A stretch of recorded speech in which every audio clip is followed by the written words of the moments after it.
yo te voy a grabar y después cuando me despido, pero mañana, te voy a grabar. Vale.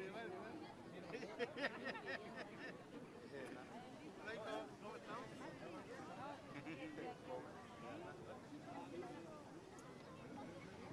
Ahi nui tatou ta'atoa e te mau mahingo o kai ngai i te rua mahana nei o to tatou ngongoro o te tapatira panui karua te piere karua te kaumaha pehe korua nos maiena peti etahi vaenga pehe koe Riva viti pehe koe. riva maururu O te nehe oi te ahi nai turu mai e nei tera. Mata ita ira korua rā, mai ta ita ima rā korua nei. I orana hoi tātou, i orana korua tātoa, bienvenidos, ¿cómo está ese público? Peje korua. Buenas tardes, sean todos bienvenidos a disfrutar de esta segunda noche de nuestra querida fiesta tradicional Tapati Rapa Nui 2024. Peira maua e te hua aie he aroha haka ua tu matou ki korua tātoa i te rua mahana nei o to tātou ngongoro. Peira ana he unga atu i te aroha nui ki te nganu na aera i a ati ai i te mahana nei ko angarina. Ki te nuuanga i te heitiare, peira a ki te tau a Rapa Nui, ki te aito i a ati ai i roto i te wahaena, e peira ana ki te tanga api i a ati ai i te hakangaru. Ke korua tātoa te aroha nei, maururut korua ito, maururut korua hakake. Así es, Viti, queremos destacar a los deportistas que estuvieron participando en las diferentes actividades de la mañana, como el Tau Rapa Nui, a sus ganadores, a sus competidores. Asimismo también dentro de la tarde estuvo la competencia de Hakangaru. Queremos saludar a sus competidores y a una competidora muy particular que fue la única mujer que estuvo participando, la única niña en este caso. Que le mando un saludo a ella y a su familia, que fue Ananía, se coronó ahí con su primer lugar. Le mando un gran saludo a ella. Y también queremos saludar a todos los que participaron en las competencias de Heitiare, a los niños que participaron, a los adultos que participaron y también a la persona que hizo esta hermosa corona que tengo puesta para mostrarle hoy día, esta tarde, esta noche a todos ustedes. Ella se llama Heitiare Tuki. Quiero pedir un fuerte aplauso para ella también. A heitiare irova atrera e matamu a oroto i te roa a atiena o te heitiare. Maururu heiko te nehenehe i ta ataoa. Peira ana he maururu ki a Raquel Roe to oku tainaera o te angamai i te hei nei. Maururu e te tainae.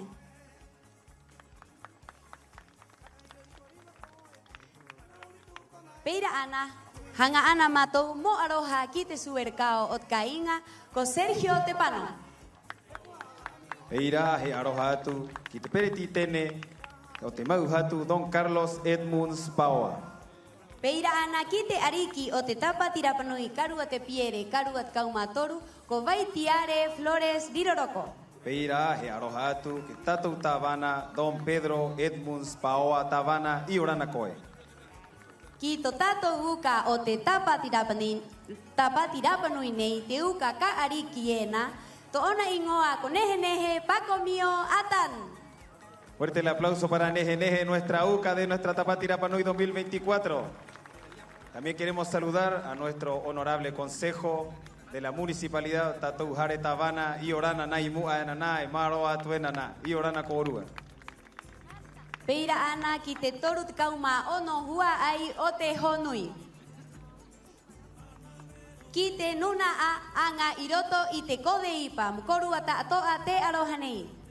Saludamos también a las autoridades civiles, militares, de orden público y eclesiástica que nos acompañan esta noche. I orana te oromatua e peira ana ki te consejero regional. E aroha atu ki koa anua, ki o koa koro, korua tātoa ki te ngā poki i ke tunu una a tātoa i teki mai e i te mahana nei o angarina mo mata ita i tātou Tapati Rapa Nui. Peira ana, i roto i naroa a, mai ki maururu ki te nuna a e tautoru mai ena e pua mai ena i te rima ki te anga nui nei Tapati Rapa Nui. O ira ko hanga ana matou mo maururu ki te o tere na iara hangaroa e ki to ona tangata hatu ko Jerónimo Edwards. Peira ana ki te Rentacar Oceanic ki a Roberto Peña e peira ana ki a Rosita Ito. Maururut korua hau umai. Maururu ove, maururu pri i orana korua i te mahana nei ko angarina. e aroha takoa atu kia Joyería Majute e kia Gina Anselmi. Queremos agradecer profundamente a Joyería Majute y a Gina Anselmi y aprovechar la transmisión en vivo a través de la plataforma de YouTube en el canal Matao Te Rapa Nui TV, quienes nos están viendo en directo desde todas partes del mundo. Yorana que koruata toa mainei mai Rapa Nui. PG Coruba Enojo Batuena. ¿Cómo está ese público? Queremos saludar también a toda la gente que nos visita, que ha estado toda esta semana y que va a estar la próxima semana viendo nuestra Tapati Rapa Nui. Un gran saludo para todos ustedes. Gracias por estar acá y disfrutar de nuestra cultura. Un saludo grande nuevamente para ustedes. Maururu. Maururu. Y te joranei. He que mai kirunga y te ajunei. Totato nga poki o te hare hapi o te toki. Te hare hapi o te toki. Iha amatai. Katahit kau matahi matahitia tua. Itakatakai te tanga api. Itupu ai te hanga mairoto itiraua mahatu, mairoto itiraua inanga.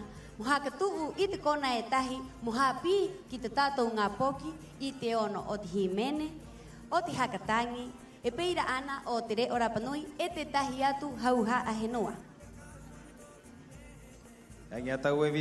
La siguiente presentación que tendrá el privilegio de abrir esta tarde acá en Hanga Barebare, Hanga Paquía, es la Escuela Toki, ONG Toki. Es una organización sin fines de lucro.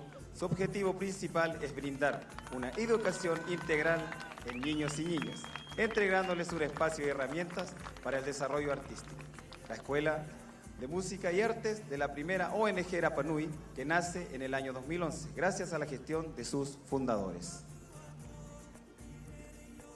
Actualmente los alumnos desarrollarán sus talentos artísticos y musicales en las distintas áreas clásicas, contemporáneas y también Rapa Nui. Es un honor el iniciar nuestra Tapati Rapa Nui 2024 con esta Escuela de Música y de las Artes de ONG Toki, la cual funciona de manera autónoma y autosustentable y que logró ser ganadora del Premio Nacional del Medio Ambiente en el año 2015. Tenuna a hatu i te hare hapi toki ko haaputua i e ono matahiti o te rave ahoa pahe ipu plastiko e he ipu hio e ko haka anga ko haka tu uai te rau hare hapi hai ngā rave ahoa nei. O ira kore araua e tahi toroa pahe nuna a hanga e nuna a hapao i te aro natura. Viti, sin más preámbulo, queremos invitar y quiero pedir al público un fuerte aplauso para la Escuela Toki. Este hua aye. Paki paki tatou ki te ngā poki o te hare hapi. Toki.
Aroha tatou toru ha. Aroha nui o rua tatoa. Matou nei hai hapi o oki. Iorana.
korua tātoa. Tōku ingoa ko Cleo, ngā te ngā poki hakataingatu mo korua, maururu.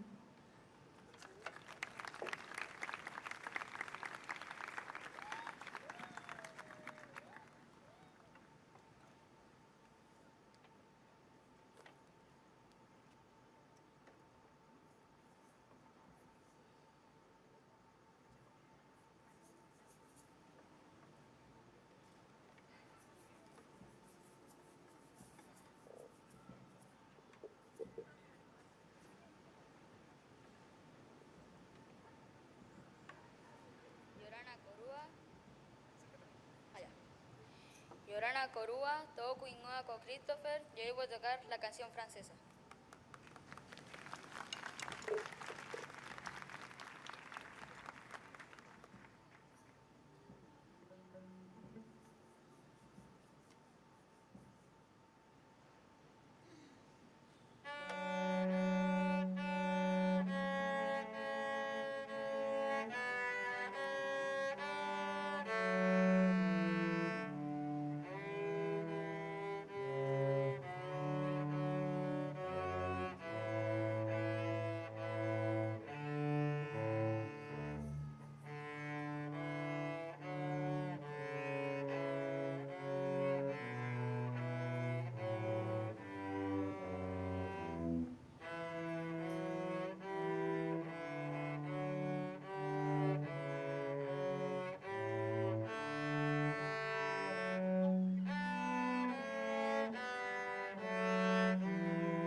Yorana Korua Ta'atoa, Toku Ingoa con Umiabaripua, y les voy a tocar la canción del viento.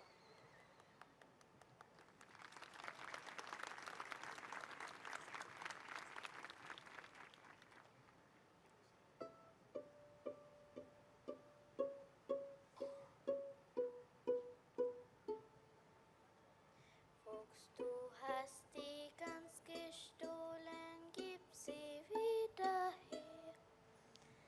Gib sie wieder her, sonst wird dich der Jäger holen mit dem Schießgewehr.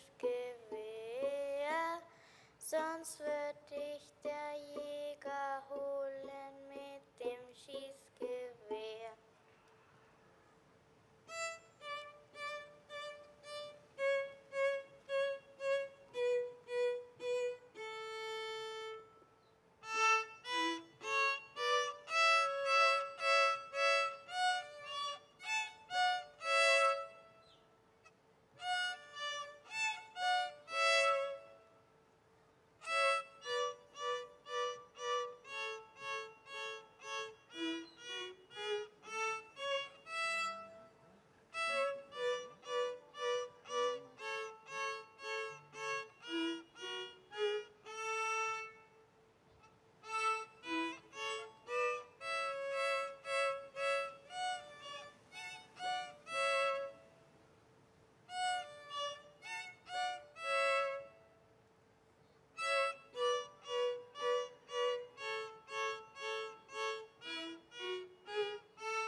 Ana Corúa, toco ingoa como Ana y voy a tocar Vals with Angels.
Koruata ato kuingoa kotahai mamaru kahitu to kumatahiti y auja hakatania tu minuto sobaja en sol mayor.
Mm-hmm.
Yorana korua toku ingoa ko marari. Toku ingoa ko hahade. Ima tau he hakatangi atu e tahi himene te ingoa ko varua.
Maiko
korua humai te mahana nehe yoangarina, mohakarongo ki te tātou ngā poki. Muchas gracias a todos por haber venido hoy día a compartir con nosotros, a escuchar a los niños que han preparado este programa con tanto cariño, los profesores que han entregado su todo para poder compartir acá, estar con ustedes y traer esta música fusión para poder, para que escuchemos los colores maravillosos que entregan toda esta variedad de instrumentos que al final como Rapa Nui nosotros siempre los tomamos y potenciamos en nuestra música. También, bueno, queremos agradecer a todas las personas y las instituciones que han estado con nosotros a lo largo de estos 14 años, porque ya cumplimos 14 años desde el 2012, cuando llegó la primera profesora Valeria, que nos acompaña.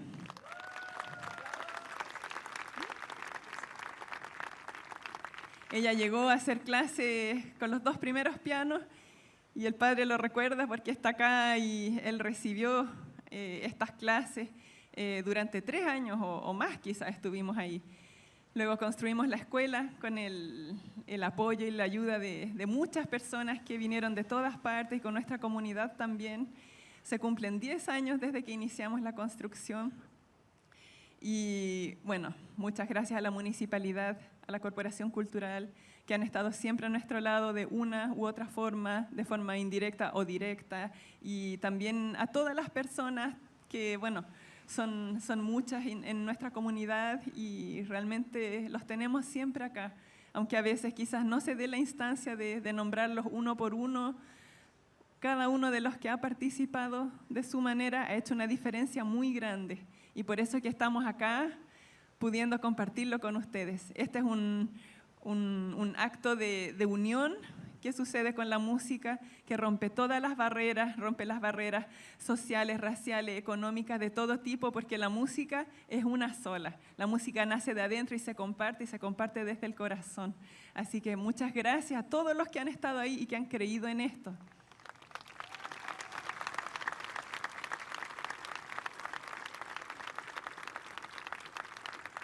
Para los que quieren seguir siendo parte o sumarse, tenemos nuestra página web tokirapanui.org y ahora también, bueno, pueden ir directamente a la escuela, que ahora ya no hay excusa porque antes no había camino, podían decir que el camino estaba muy malo, pero gracias a nuestro Tabana, muchas gracias por hacer que este camino al fin pudiéramos transitarlo, porque ustedes no se imaginan lo que eran los días de lluvia en los que teníamos que improvisar plan B, plan C, plan Z para que estas clases pudieran suceder y el esfuerzo de cada profe y de cada niño y de cada mamá y papá para poder llegar a su clase, eso es algo que tendríamos que escribir un libro sobre eso. Así que muchas gracias por ese gran aporte. Y los dejamos, bueno, invitados a sumarse, a sumar a los niños. Tenemos clases desde bebés, desde prenatal, hasta adultos, para los adultos que han preguntado. Estamos pudiendo sumar horas para también incluir a los adultos que quieran ser parte. Así que, Maururu, que akorua, peirá, que akorua.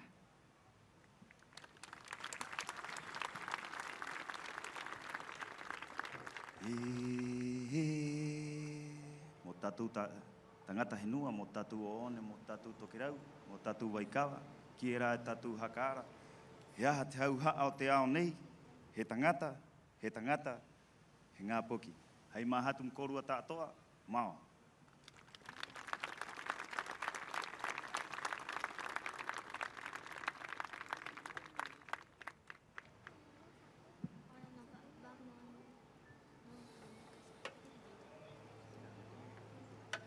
Hei, he te.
itu punae Akia iyo no mai kuia Ia wide Wikara atu ela witu mamai Ia wide Wikara atu ela witu mamai Himene tato Yora no hanamato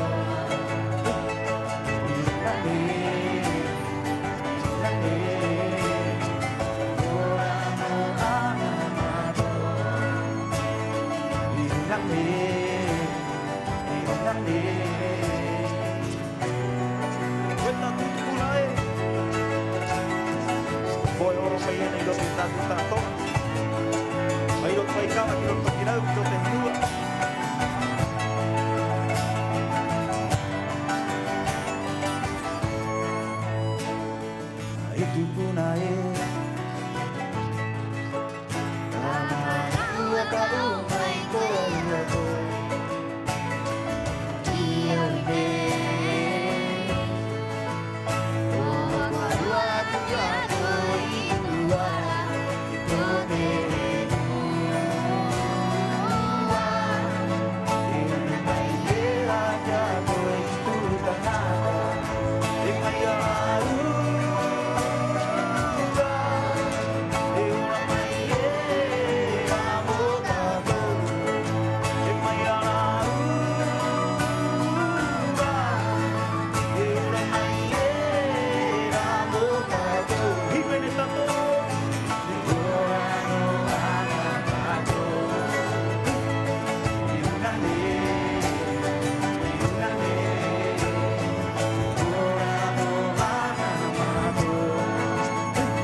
Aroha tato toru ha awa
Liora tatou, Maururu.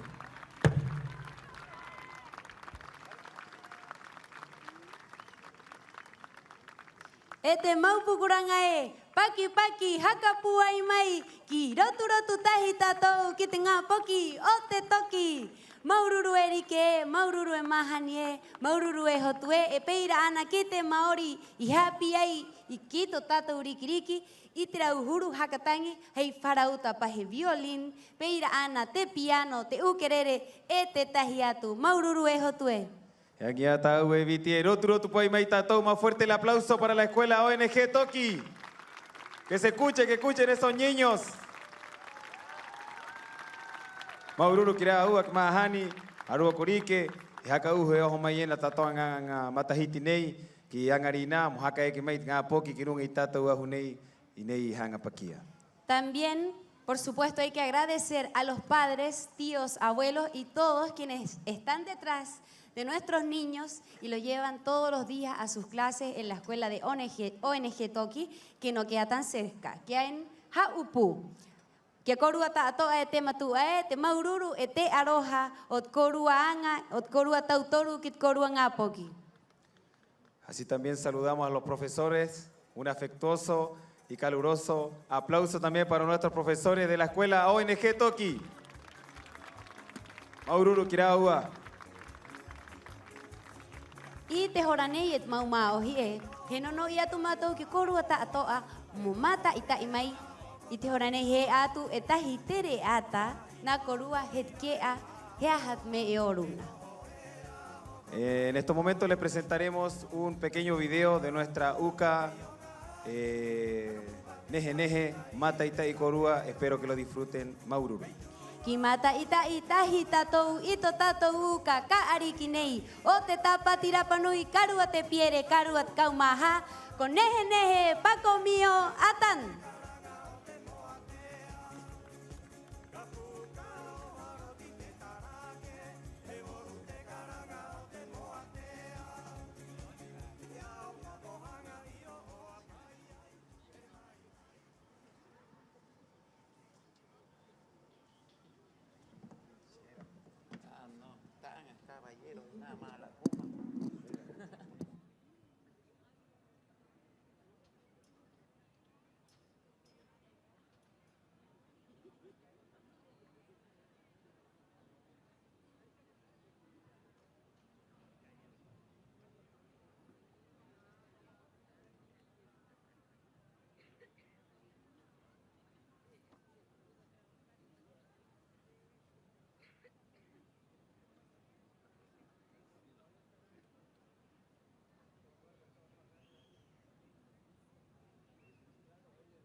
Konua Leontina Teofati.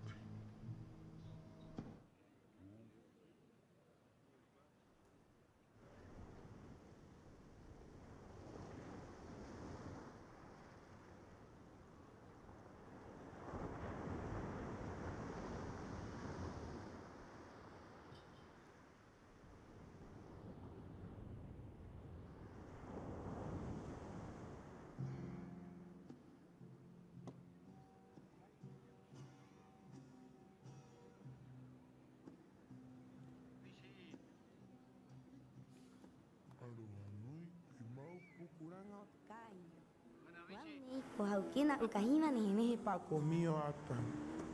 Tōku matu atane, o sopsi pako mio paoa, haka ara o te marama ko urikino tu pahotu, o te miru toko te rangi, o te paenga o awarei pua, e o te miru rauwai.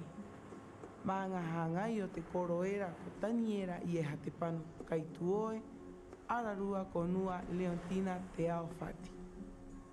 Tōku matu awahine, o Sandra tante ave, haka ara o te koro o rongo tu pahotu, i haka ara au o te nua era, o angata he miru.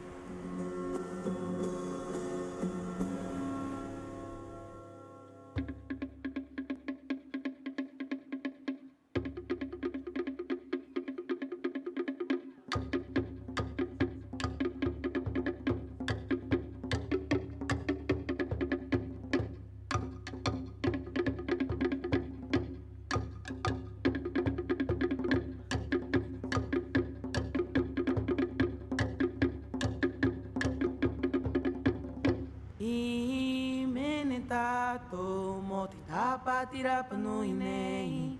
E ko te tau o ia korua, e ko te reka o ia korua. E no mai e nā, i hati mai e ra te wawe hakanini maohi. I tomo mai e ra ki uta, e ki roto ki hangani o rio.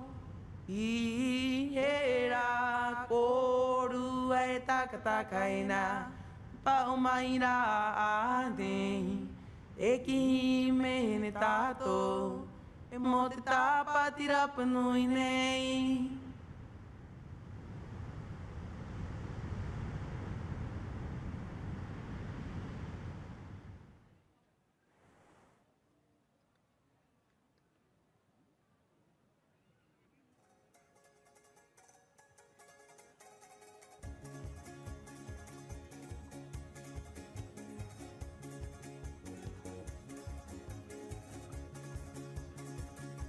Iloko ira e pāoa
Bueno, para mí, en simples palabras, ser Rapa Nui es ser una persona con características simples, sencilla, amable, sobre todo acogedores con las personas de afuera, con nuestras visitas, ser respetuoso de nuestra idiosincrasia, nuestras formas de pensar.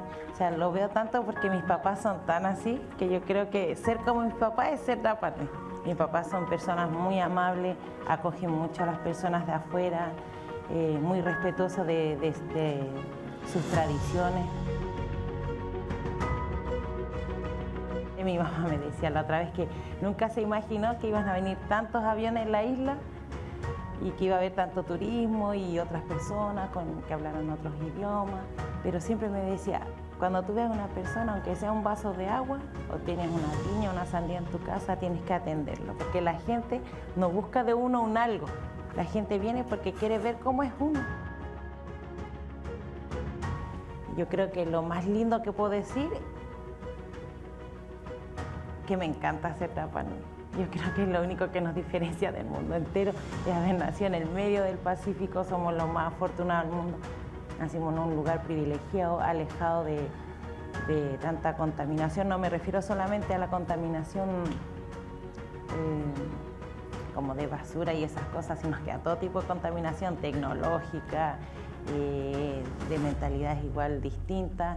Entonces creo que tenemos una cultura muy diversa, pero al mismo tiempo muy linda y que invita siempre a ser acogida. O sea, somos personas que compartimos nuestra cultura, nuestra forma de pensar, con las personas de afuera y con nosotros mismos, que es lo más importante.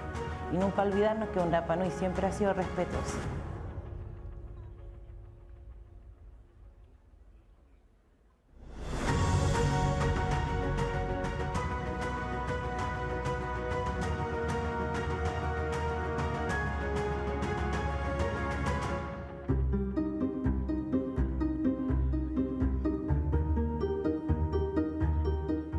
Moku te haune he Rapa Nui, he tōku hanga i roto ku inanga. O tū ki te roa e tahi, mo a tātou i a tātou a.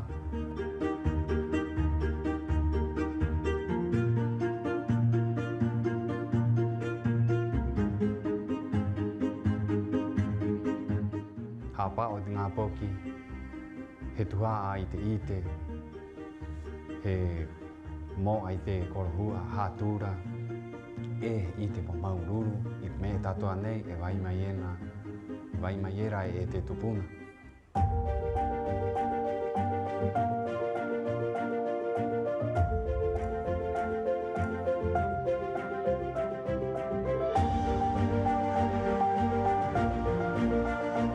Mo ki korohua, he at me Rapa Nui.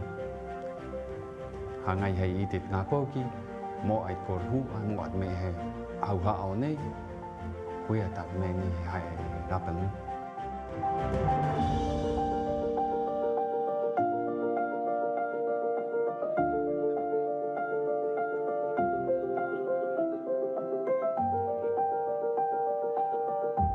Este programa llega a ustedes gracias al financiamiento del Fondo de Fomento de Medios de Comunicación Social del Gobierno de Chile y del Consejo Regional.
Te mahingo, maururu korua te tiaki mai, te mata ita imai tereata, o te uka tatu tapati Rapa Nui con neje pa comi.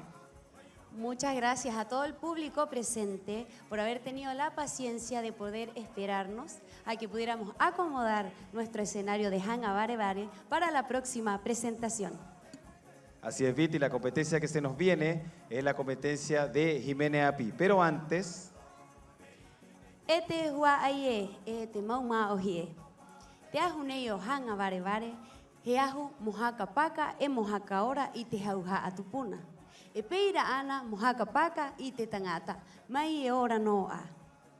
O ira te tapati Rapa Nui, te hare tawana, e te Rapa Nui ta atoa, ko hanga a mohaka paka i te vi e tahi.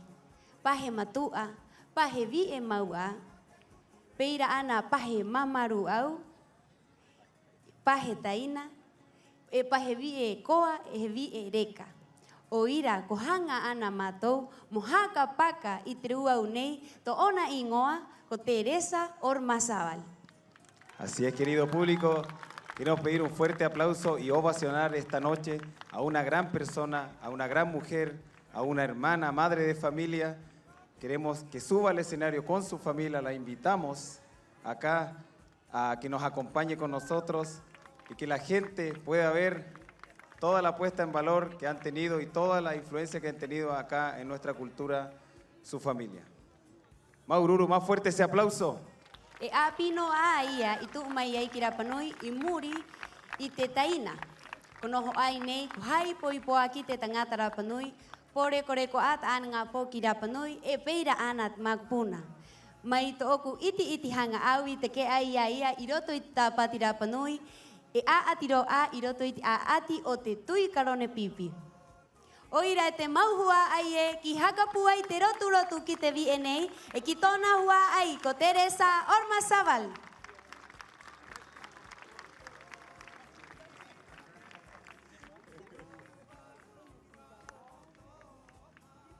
Aún participa activamente en las competencias de Tapati Rapa Nui para que la puedan ir a ver y puedan disfrutar de sus creaciones aquí con la familia.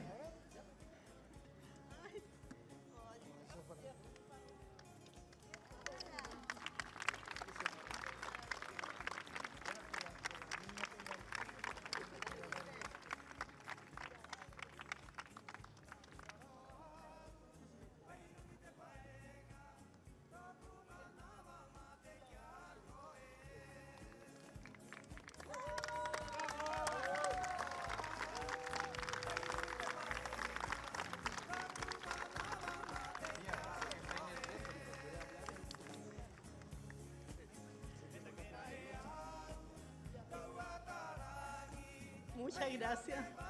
Estoy muy emocionada. Bueno, tantos años que estoy acá en la isla. Llegué en 1966. Formé mi familia. Tengo mis 5 hijos, todos profesionales. Y estoy muy feliz y nunca le agradezco a todos. Todo lo que han ayudado al coro, que no está ahora, pero lo recordamos siempre. Él nos crió a nuestros hijos en el mar con su pescado, ustedes saben. Y yo ahí con mis hijos enseñándole, han salido muy bien. Estoy feliz y gracias por todo.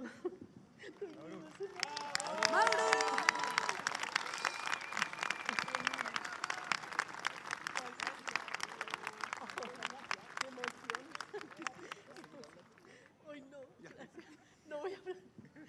Gracias, es que no tengo más palabras. Maururu, tía, Maururu, a la familia, muchas gracias a la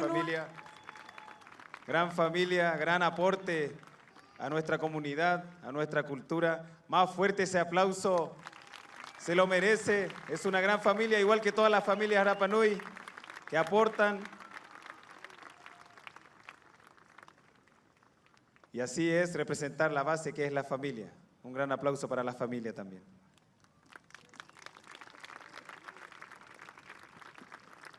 Maururu nua, maururu ki te hua ai, e maururu ki korua ta atoa, ke tātou tātoa o te haka paka ia i e ora noa. I nā tātou ko tiaki mo mate te tangata mo haka paka tātou e raua. O ira enua e Maururu. Maururu, he aroha atu koa ke a koro, te urukita, aroha nui e papi e, i orana koe ta koa, nā koe mata ita i mai ena, hi o mai ena tātou i te mahana nei ko angari nā, hai nui nui mai nei mai te henua ki te rangi. Después de esta, estamos un poco emocionados también, que vamos a presentar la primera competidora de la competencia de Jiménez Api.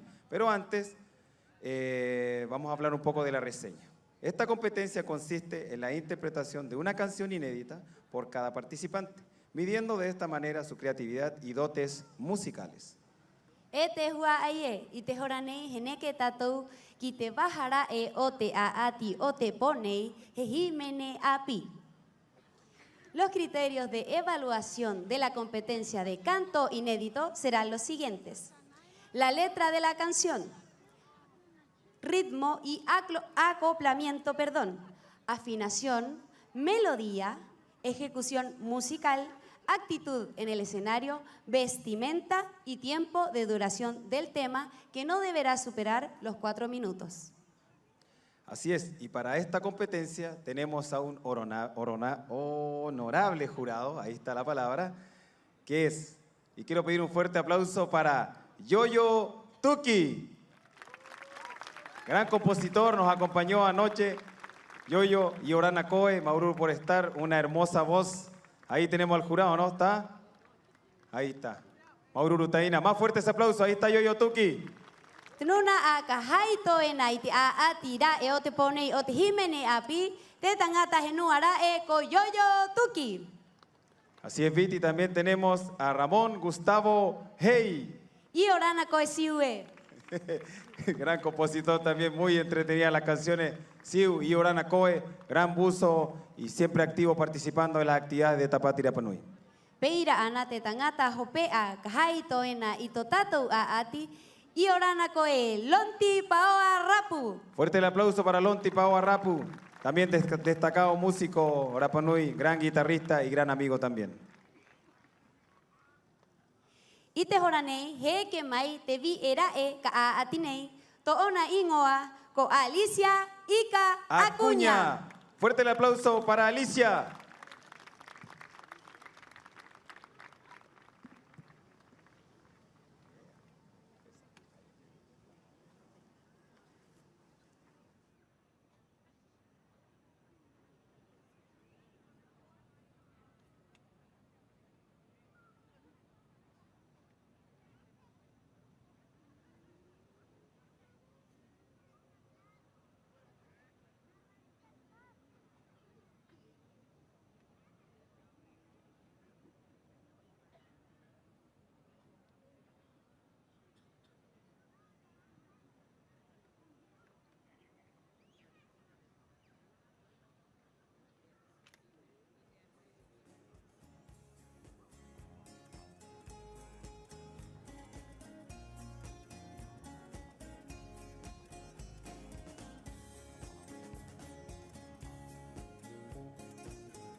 Iana Korua. Good night, everyone. The name of my song, Te Ingo Te Himenenei, Tangiro Adudu. Yangai awita ku Himenenei manua, mo te tau Arapanui, mo te hakake o te nuu, o te vi e paari, yangai te tau Arapanui, yangarina, ire ai, vai atu au toro anei manua, ire ai te, me era e, o te vi e paari.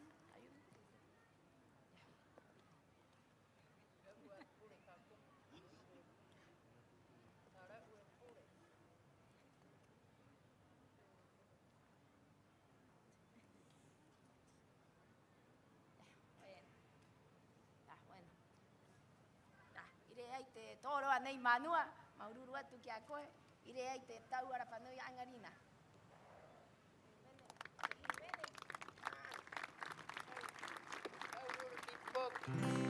Yorana te mahingo, Yorana coro anua, Yorana coro etabanae, a todos los amigos, a todos los que vienen de afuera, muchas gracias por estar con nosotros. Maururu y Yorán por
Maururu.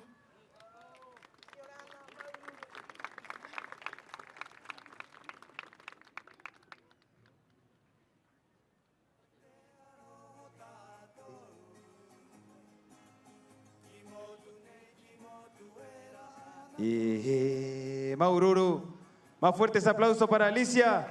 Maururu María, mami, y Orana Coe, Maururu Kianua, Maururu Kiterepa Tacoa, y Jokurua y Alicia. Más fuertes aplausos para Alicia Ica. Este mahingo, este horanei, que mai kirunga este ajunei, de tangata etaji, coía, de Ingoa, con Jaime, Riroroco, Lajaroa.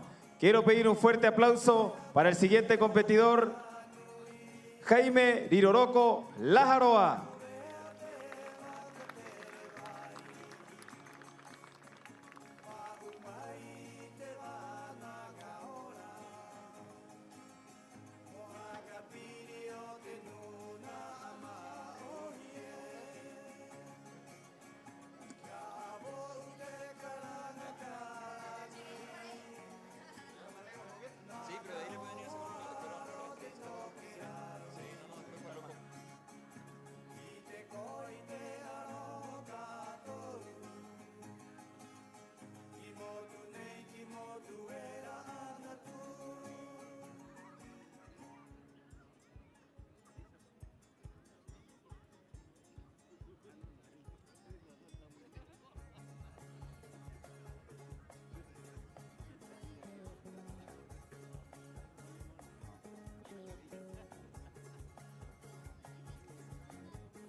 Yorana, buenas noches a todo el público, gracias por venir. Jiménez con Hangariba. El nombre de mi canción es Amor Generoso, Maururu.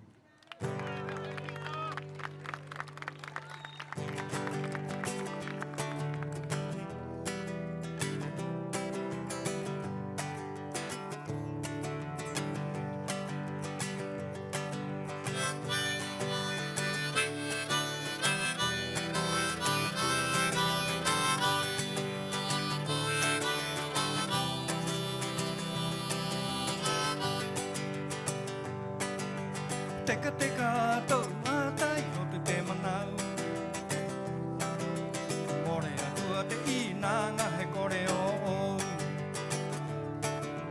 Turiana te nua I te rangi ua e Pahero te yo oku e noho ne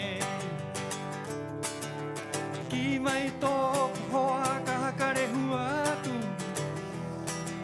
Pepe hakare hua na te hangarahi ne Ki mai tō hoa ka hakare hua tu Au e Pepe hakare hua na te hangarahi ne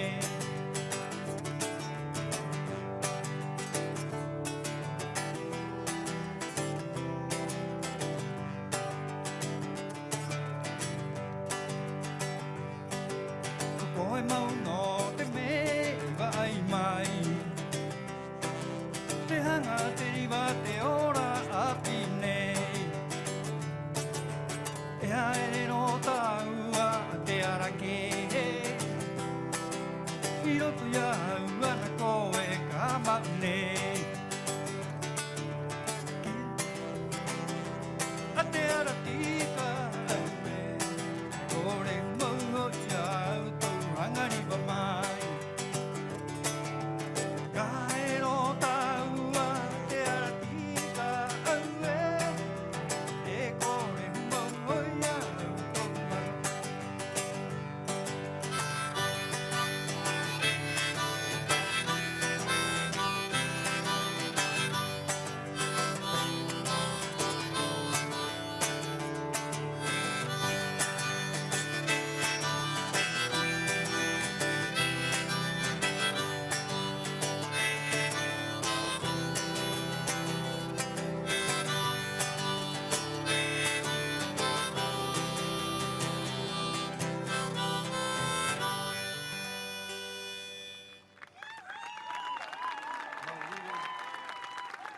Nui.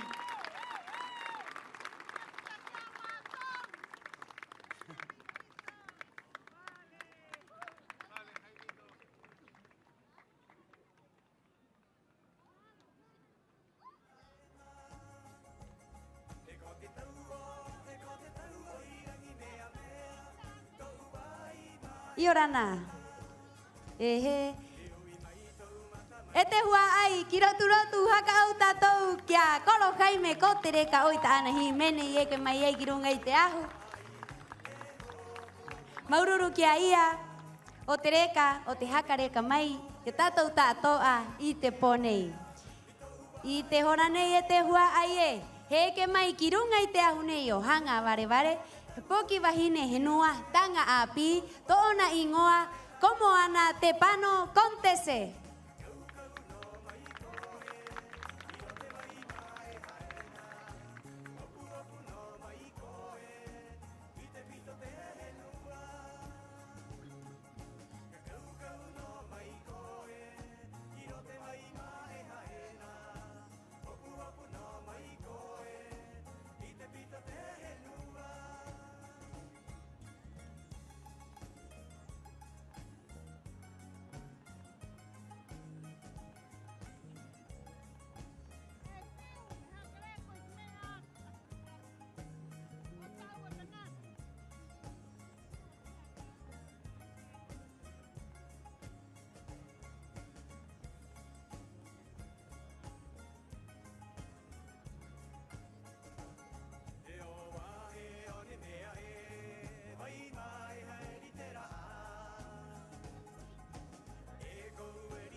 Iorana korua.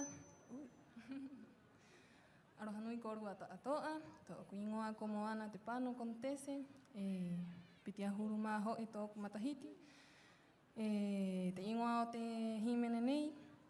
Ia ngai e au. Ko tōku kainga hangarahi.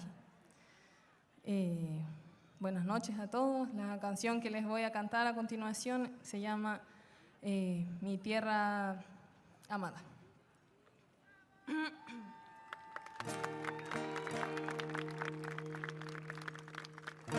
Tōku kainga hangarahi e I ranga mai e nā I te wai moana e Tōku kainga hangarahi e Koa mai e nā I tō oku mahatu e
te rapa nui I ngai I mua Pehe I ngai e te tātou tupuna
hapa o tātou he nua ki hakahia o tātou a ka tupuna e hai maramarama tātou anana hai ma e ha tātou ana maa mo ora riva riva i runga i te moana mo hataki o tātou i te orara mo ora riva riva i runga i te moana mo hataki o tātou i te orara e aue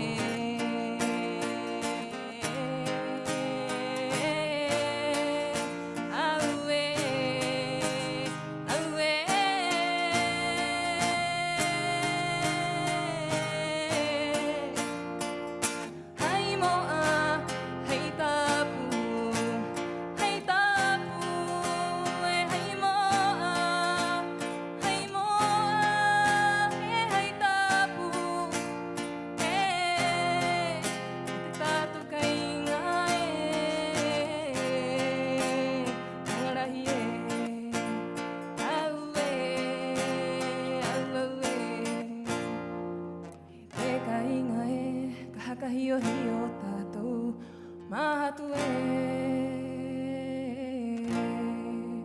mō tā e ngaro i maramarama tūpuna o tātou o tātou o tātou o tātou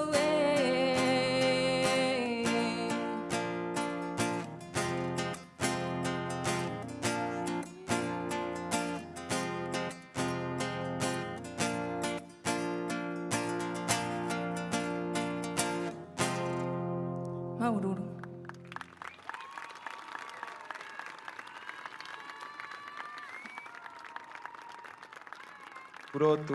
Rotu, Guaymay Coru, aquí a Moana. Más fuerte ese aplauso para Moana. Neje, nota, apejo. Beca, nota, Toure, Otacoa, Maururu. La siguiente participante que se presenta en este escenario, quiero pedir un fuerte aplauso para ella. Siempre está activamente participando, especialmente de esta competencia. Quiero pedir un fuerte aplauso para Tahira Nahoe.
Nui korua ta'atoa, tōku ingoa ko Tahira Nahoe, te himene nei au yangai mo tōku matuatane, haihanga, haihere, haiinanga. Muy buenas noches a todos, mi nombre es Tahira Nahoe y esta canción se la hice a mi padre con mucho cariño. Te ingoa te himene nei, kotuka. He ahara koe, e koro e i oho ai mai muria matou nei he ahara ko e koro e i oho ai mai muria matou nei te ino te tangata e noho e na irunga i te henua nei te ino te tangata e noho e na irunga i te henua nei ka hoki mai ko e koro e ki muri i tō umahatu nei ka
kia tuki te topahanga o te raae.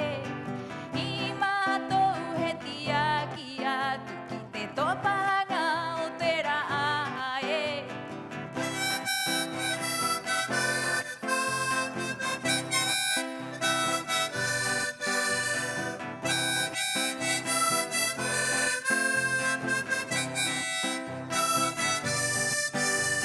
E tuka e rui, e koro, e hoa e tuka e rui, e koro, e hoa I mātou he tia kia, tuki te topahanga o te raae.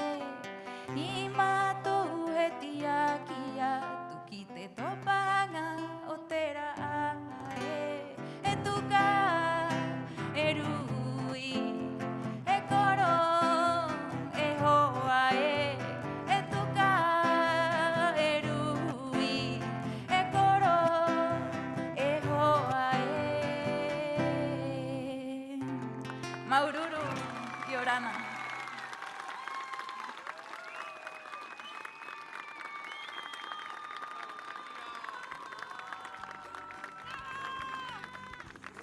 Maururu tahira, maururu te arike wahine o tātou ta atoa.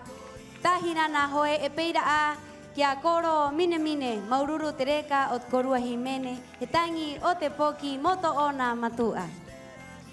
I te hora nei e te hua ai he ke mai ki runga i te ahu o hanga ware ware a Christian Tepano.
He wana riwa ki korua taku himene ko re oreka tingo.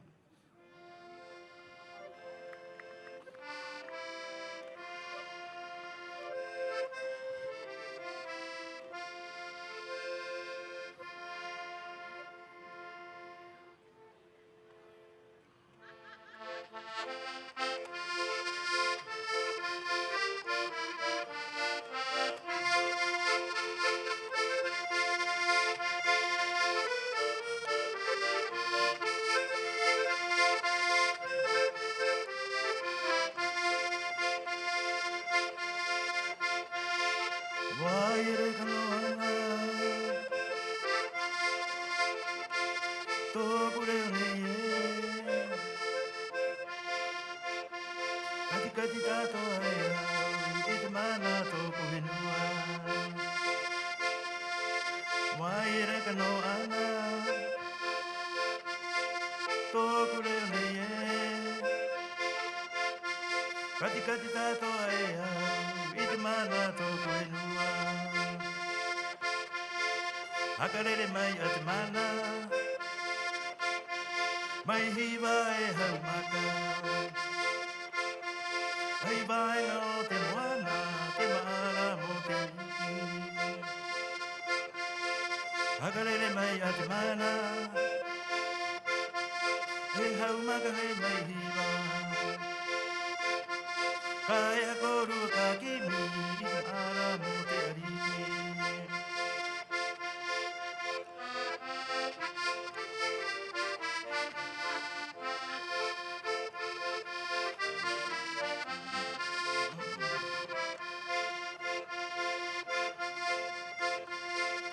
Ina he mea te tau, nā poki hi mereanga. I te mana kare te ariki, ai hangarau ngai te aho. Ina he mea te tau, nā poki hi mereanga. I te mana kare te ariki, ai hangarau ngai te aho. Tomo a te ora ora miro, o te ai to e hitu. Ko te moa i haka turuera, ai au a ti uru nei te ahu. Tomo a te ora ora miro,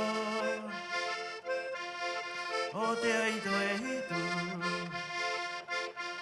Ko te moa i haka turuera, ai au a ti uru nei te ahu.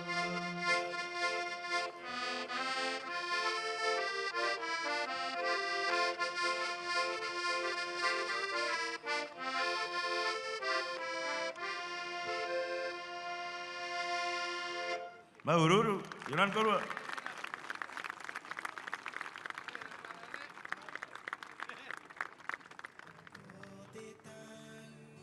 Rotu rotu puai mai korua kia korona maururu. Reka no ta ahi mene, reka no te upa upa e ngai imai ene tirunga i tatou ahu. I te ora nei e te mahingot ka inga he ke mai ki runga i te ahu. Te tangata e tahi te ingoa o David Ika Araki. Ahora se presentará en nuestro escenario con su Jimene Api, David Ika Araki. Rotu rotu puai mai korua, más fuerte ese aplauso.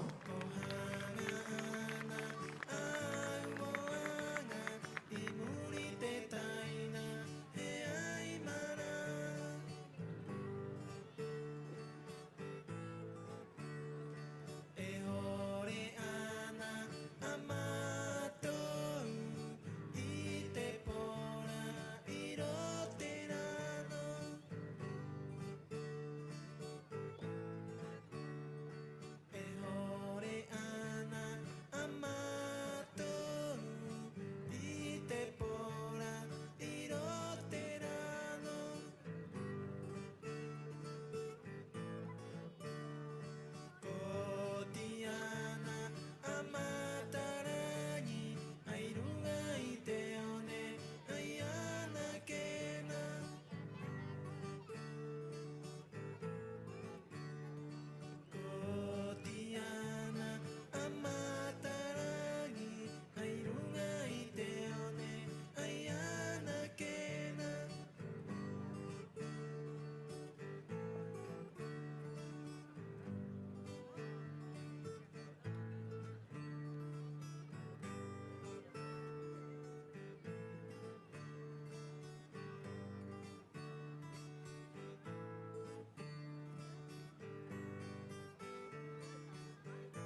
Hei. I orana te hua i tātoa te kāinga. Aroha te mātou, korua tātoa.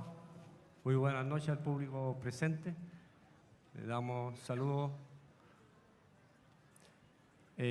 Vamos a cantar un tema de nuestro antepasado, de dos guerreros. Uno se llama Hetereki y el otro se llama Uruarei.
Koro David, maururu tereko ta Jimene, e peira a maururu ki te nuu hokorua iakoe.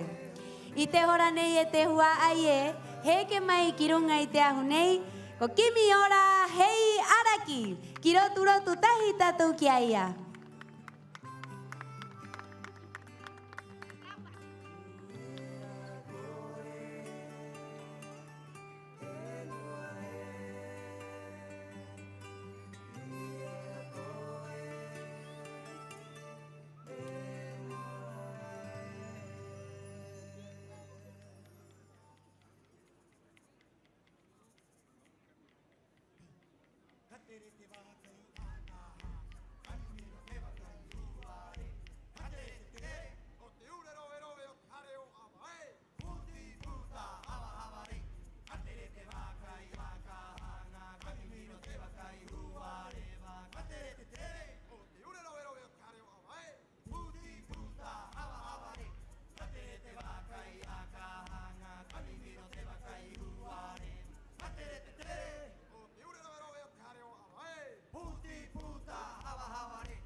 Ponui ko rua ta atoa, maururu o te rao tahi mai o ko rua i ponei mo hakapaka i mātou i runga i te ahu. Te himene nei ka ako atu ena, i papa i ai mo tōku koro, ai e nini mai era, i runga i te rangi. Buenas noches, público presente. La canción que voy a cantarles esta noche está escrita para mi papá, quien hoy desde el cielo me está escuchando.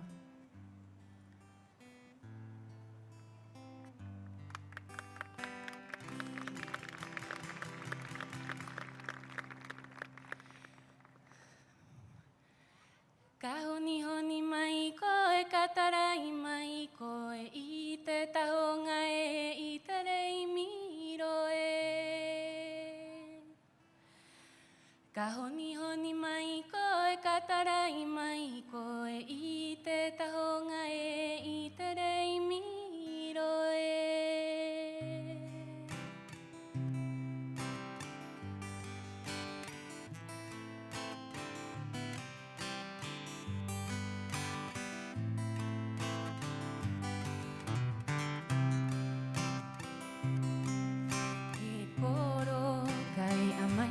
Kau i te rā I a amutaua I te hora o mua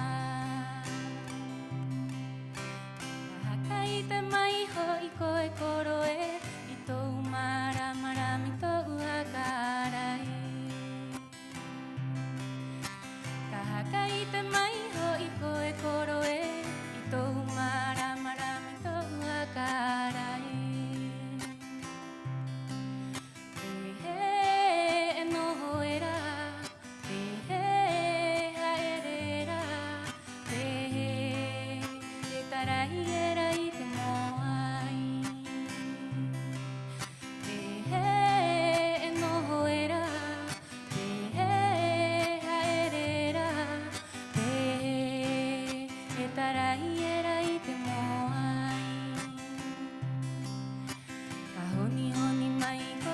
Tarai mai koe I te tahonga e I te rei miro e. Ka honi honi mai koe ka tarai mai koe I te tahonga e I te rei miro e.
Hakapua i mai tātou rotu, nehe no te himene, maururu kimi, maururu ki tau hokorua, maururu te himene reka mo te matua, mo te koro hua era.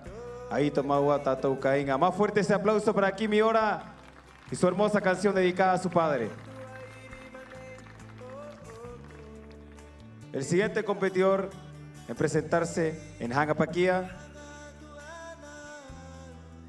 Quiero pedir un fuerte aplauso para Alan Fuentes.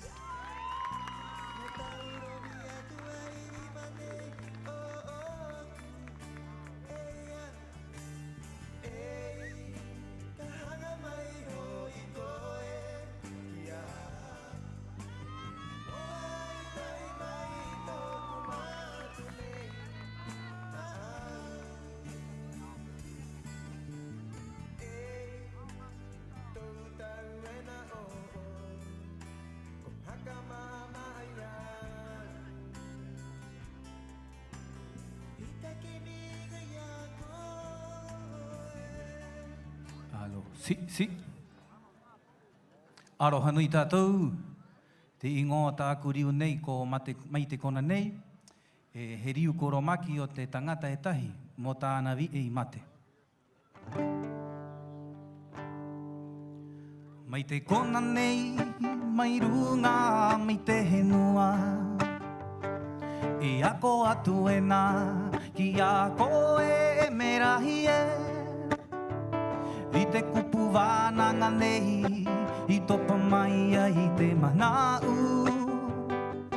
E kore huau I a koe, e I to tāu ahanga. Nā e tano ro te mahana mo hoki atu au, ki muri ki a koe, ko mana ua nau. Pauro te ahi ahi,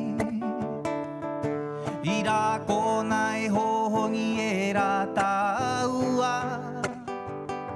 I raro I te ara e rā, o āpina nui.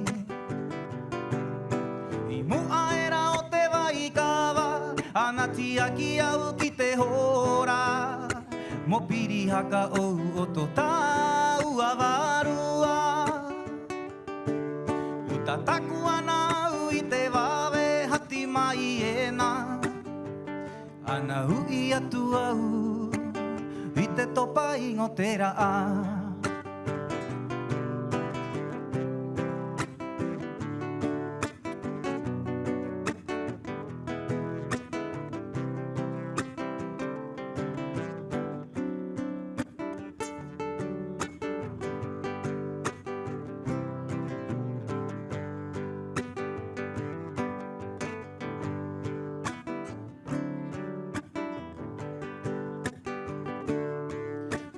Kona nei, mai runga, mai te henua, e ako atu e nā, ki a koe e merahi e.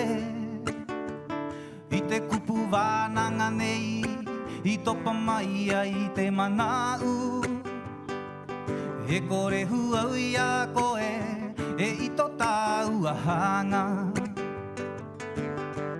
Nā e tano ro te mahana mo hoki atu au, ki muri ki a koe, ko mana ua nau.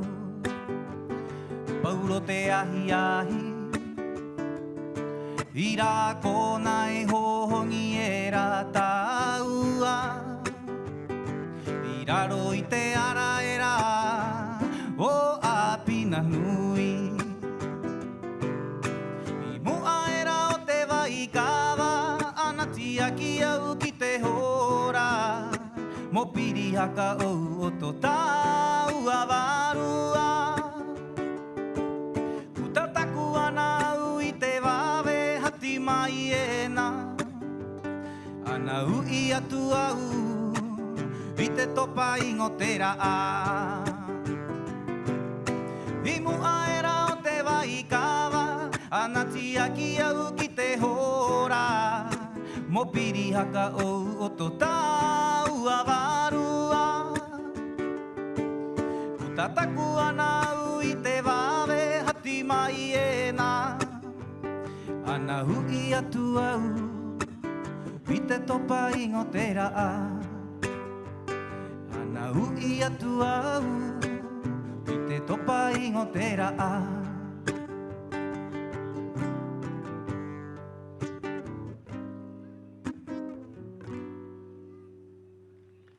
Maururu.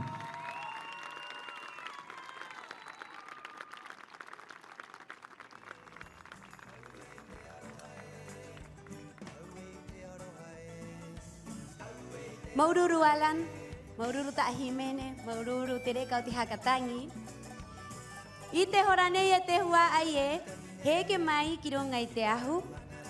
Te tanga api, poki henua, to ona ingoa, ko haukena, ika, meia, paki paki tatou kia ia.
Ponui koru ata ato ai te ponei, ko au nei, ko haukena meia ika, makupuna Elena ika haoa, poki atiare ika.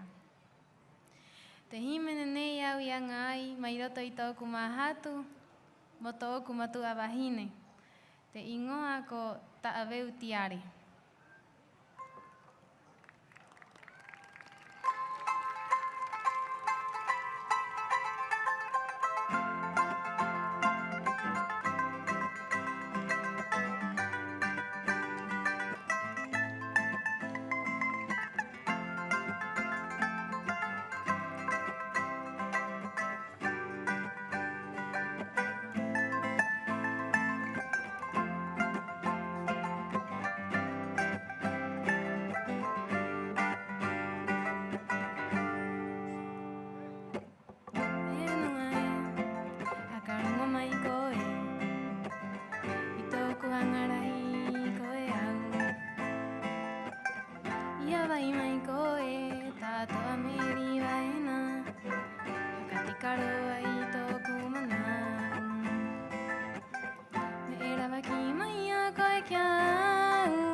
watu i te mahia. Wai ka watauri ma e nuai. Ko te here ko te koa, ngarota i te uru ino. I mati o rue koe e nuai. Ana korua mai koe, aru au i ta urima. Ana taua, he tai koro ta beutiare.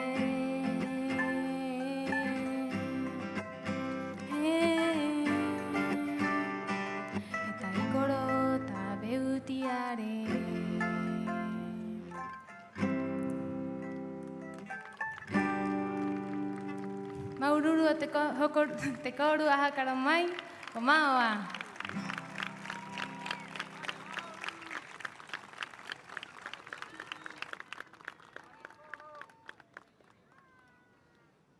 Rotu, rotu, puai mai korua que a Hauquena. Más fuerte ese aplauso para Hauquena. Maururu, Ariki. Este majingo Tatou Caínga, hermoso público. El siguiente participante en la competencia de Jiménez Api. Tengo el honor de presentar a Pisimau, Orote Baikaba, Ote Moana Nuya Kiva. Más fuerte el aplauso para este joven, siempre participando activamente en nuestra cultura Arapa Nui y fomentándola y presentándosela a nuestros niños. Más fuertes aplausos para Pisimau.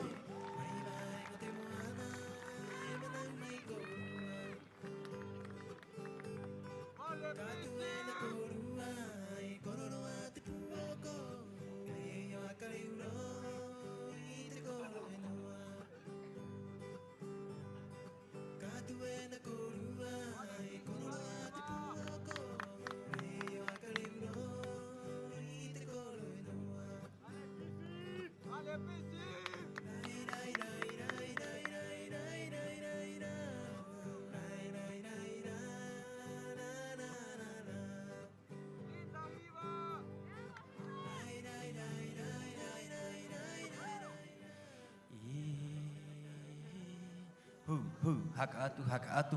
Aroha nui te mauhua ai o te kāinga, wau nei ko pisi mau.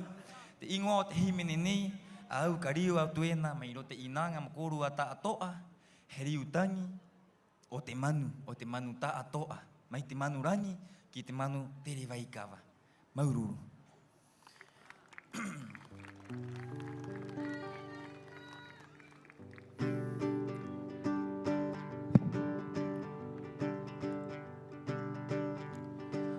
E te ngā manuera no te rangi e, haro mai te kara, arunga i te rangi e. Ka haro mai te kara, aro te waikawa e rere. E te ngā manuera no te rangi e, haro mai te kara, arunga i te rangi e. Ka haro mai te kara, aro te waikawa e rere. Ka hata te kara, o te ngā manu e, kiru kiru mai e, na irunga i te rangi e.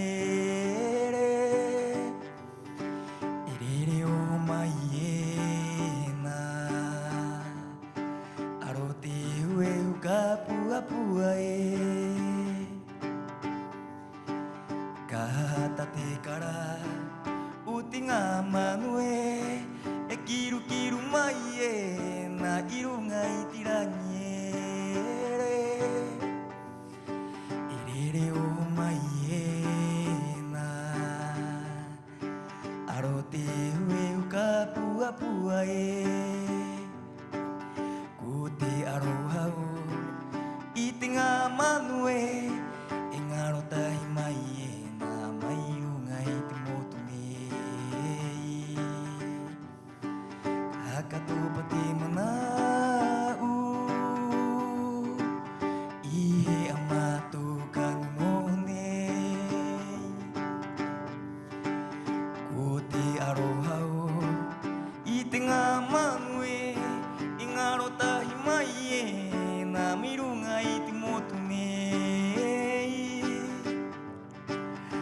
Hakato pati manau Ihe amato kanonone Mai motu motiro hiwa e tere o atuena I te kainga no o te pito te noa E tere o atuena I te pito te noa Ko te pua ko te pua vaenga ko te nanue para Tere o atuena Aro te pari pari Ko te arohao I te mahingoe Ko ia tato I te pratiko ere Haro mai to urima Muhapa o te nua nie Ko te arohao I te mahingoe Ia tato I te pratiko ere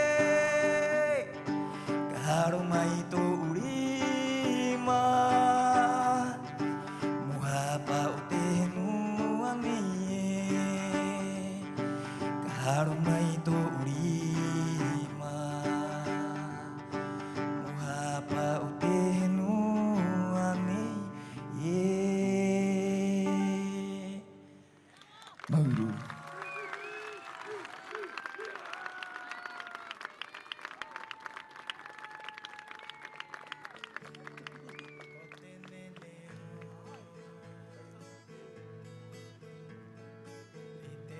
Rotu puai mai korua ke a pisi mau oro te vai kawa o te moana nui a kiwa. O te hakarori mau era o motu nui. Por favor, público presente, brindémosles un fuerte aplauso a Pisi Mau Otebaicaba y su acompañante Hiva Nui. Así es, más fuerte el aplauso también para Hiva Nui, gran artista, joven promesa de Rapa Nui. Y te joranei heke mai te tangata hopea o te a atinei o te himene api. He tangata henua takoa to ona ingoa Petero Tepano Pakarati.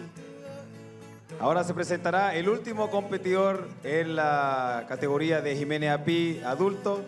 Su nombre es Petero Tepano Pakarati. Fuerte el aplauso.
Katahi karua katuru kaha. Hou, hou. Aroha nui te huai o te kainga aroa. Ko nei ko Petero Tepano. Yorana te rongo te tangata ako. Matai tei mai ana mai muaena, matai te mai ana i te mātou himene. Mauru korua, aroha nui korua hi mahatu. Ki te huai nei o te rano, o te pakarati, o te tuki, o te ika, o nanga huai tatoa e no tua o tōku hakara. Mauru korua i te pae mai, te ohipa mai ki matai te matu me tupuna. Yorana, muy buenas noches, soy Petero Tepano. Bueno, venimos a cantar, soy el último artista de la noche. Solo repetirles que hay que tener cuidado de nuestra limpieza de la isla, por favor. Es lo más importante para nosotros, siempre nunca está un llamado de atención. Y lo otro, este tema que está acá, consiste en, habla de nuestros ancestros cuando navegaban acá a la isla y habla sobre nuestra diversión en el mar, que es la pesca, la navegación, el buceo, y también hablamos sobre el tema del respeto, de la responsabilidad que tenemos el humano de la basura, y también habla sobre el tema del respeto, el moa, ya el hatura, la obediencia, y el tapu, lo sagrado, que tenemos que preguntarle a nuestros ancestros. Y lo más importante, que hablo del Triángulo de la Polinesia, la hermandad y el continente más grande de la Polinesia es aquí y no en el mundo. Somos acuáticos, no terrestres. Maururu y Orana. Y esto dice así.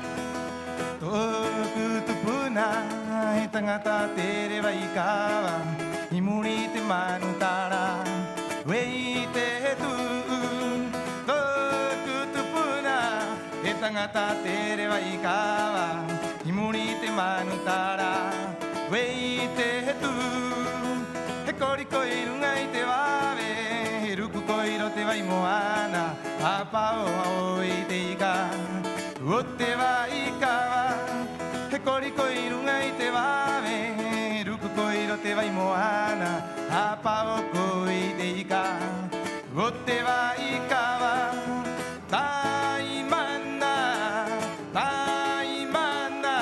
te moana nui ahiwa waikawa o te ao maohi tai mana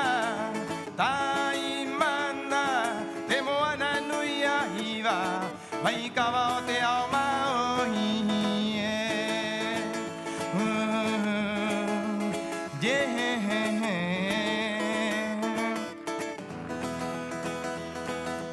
Hakamai takira i te ingo we tu mai ena we te hape o te tangata hakamai takira i te ingo we tu mai ena we te hape o te tangata ta e moa ena ta e hatura ena ta e tapuena, e te mau o te tupuna, ta e moa ena, ta e hatura ena, ta e tapuena, e te mau o te tupuna, ta i mana, te moana nui ahiwa, mai kawa o te ao maohi, ta i mana,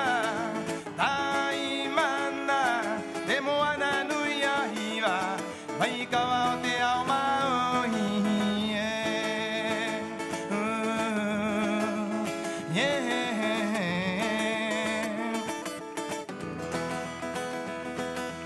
Hawaii, ao te aroa, te pito te henua, kau kau o hera.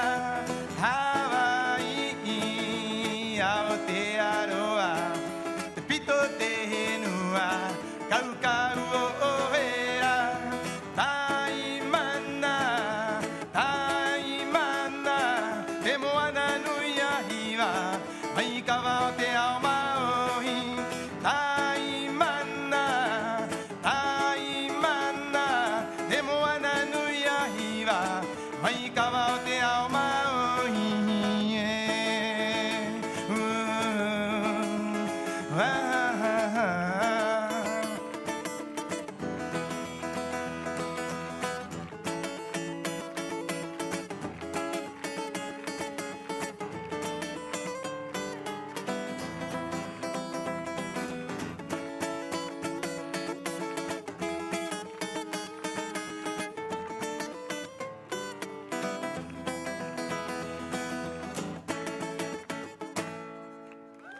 Maururu i Orana, pono i korua.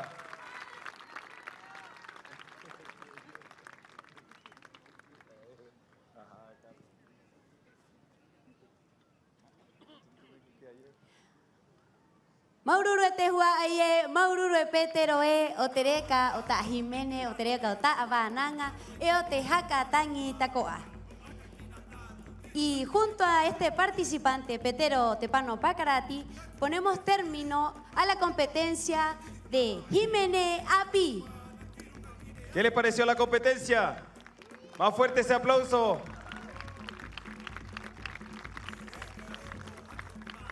Hay que tener en cuenta que subir a este escenario con una canción nueva y ser deliberado no deja de ser, así que por favor, hermoso público y toda la gente que nos está viendo a través de todas las señales, todo lo que tiene que ver con YouTube, Instagram, Jareta Habana, los que nos escuchan en directo por la radio manuquena, quiero pedir un fuerte aplauso para todos los artistas que estuvieron a cargo de la competencia del Himene Api. Peira mau ai vai ngai kiro turo tu tahita to ki te nuna ata atoa mai tera e ki te hopea i e ke mai ai kiro ngai te ahu nei i hakat ke ai ki tatou ta atoa i tera ua Himene Api. I te hora nei, he ke mai ki runga i te ahu, te a ati o te aamu tuai. He rua a ati o te pō nei, o te rua pō, o te tapa tirapanui karua te piere, karua kaumaha. A continuación tenemos la competencia de Aamu Tuay, presentación teatral de leyendas y o vivencias antiguas de Rapa Nui, en donde cada grupo en competencia deberá dramatizar un hito de la historia dentro de nuestra cultura. Cada grupo deberá presentar una obra teatral de historias, mitos, fábulas o leyendas Rapa Nui. La vestimenta deberá ser vestimenta tradicional o acorde a la historia que van a relatar. Criterios de evaluación: diálogo, guión, calidad grupal, desarrollo escénico, puesta en escena, vestimenta, accesorios extras utilizados. La obra teatral o AUAI tiene una duración como mínimo de 10 minutos y un máximo de 30 minutos. Este mahingo tatou kainga, hakarito tatou moroturotu, e momata itai, i te aatinei o te aamu tuai. Peira ana he aroha atu matou ki te nuna a haito e haaite mai ena i te aatinei o te aamu tuai. Te tangatara e ko matau iroa atan. Queremos presentar a nuestro jurado. El primer jurado es Mata Uiroa Atan. Tato Morina. Kioti Jeoho mai ko Clara Alarcón. También queremos saludar a Clara Alarcón.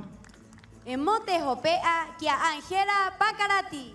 Peirá kia Ángela Pacarati i orana koe i orana koru ata atoa.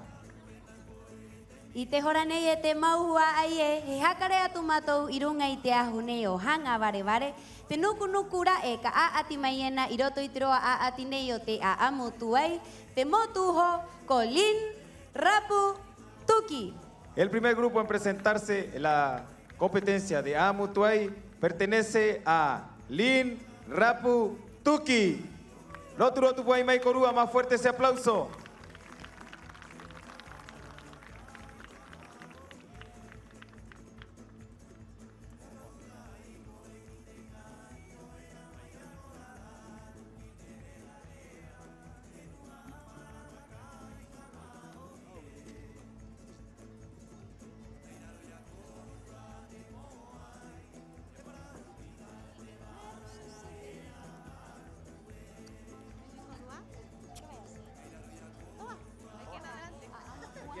Morir.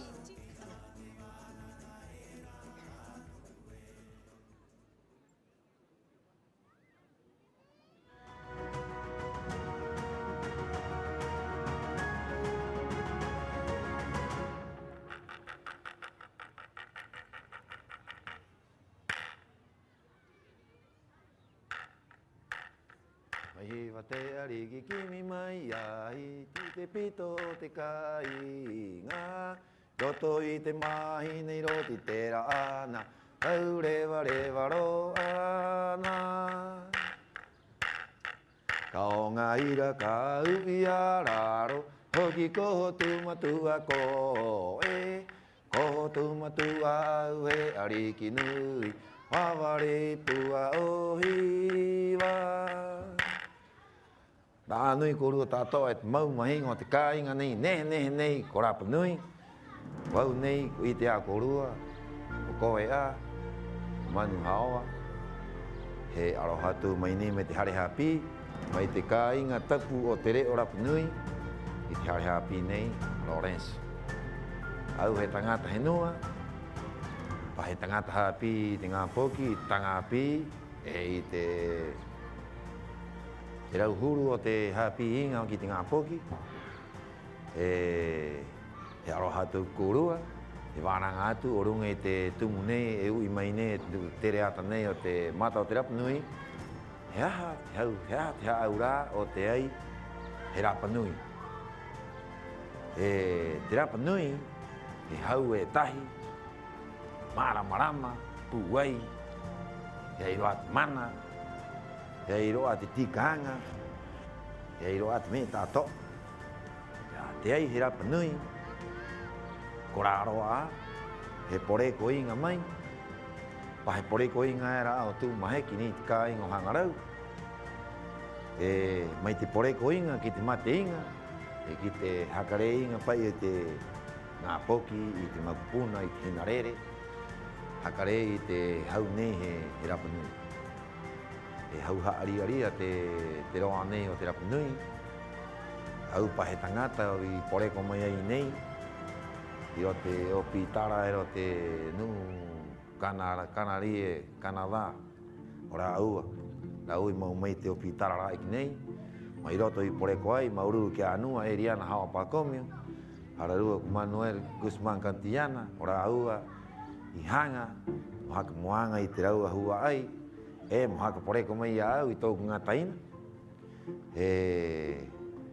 Hangu potu au, hangu hopea o nua, e maururu ki a ia, i vai mai i te ora, i te reo neo e wānanga nei, i te manau, i te tikaanga, i te kuhane, ki te hakari. Kuia te mea ere ki era he Rapa Nui. Ta koa, i hanga, mo mau mai te reo, ki te aamu, ki te mea tātoa o tātou o te Rapa Nui. Mo hapao, pahe peru, pahe ono hopea eri hakare mai e tātou tupuna. Ki ara aua ta koa ana wa ai te mauru ki tātou tupuna. I hakare mai e tātou i nei. Hei hanga ora aua, hei tere ora aua. I tū mai e ki nei, hakare mai ki tātou, i te ora nei, i te hanga nei, pahe Rapa Nui. Maururu te hakarongo mai. Reo haka hoki mai e ro te ariki, kāinga ki no wahi wa te kāinga. Hei pāpā kuka puha, kai oko i te tangata.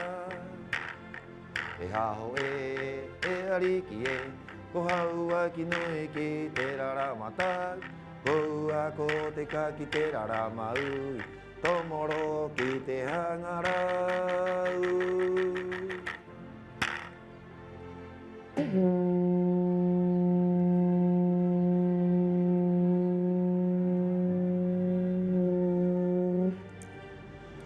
Aloha nui ko rua tātoa, Rapa Nui.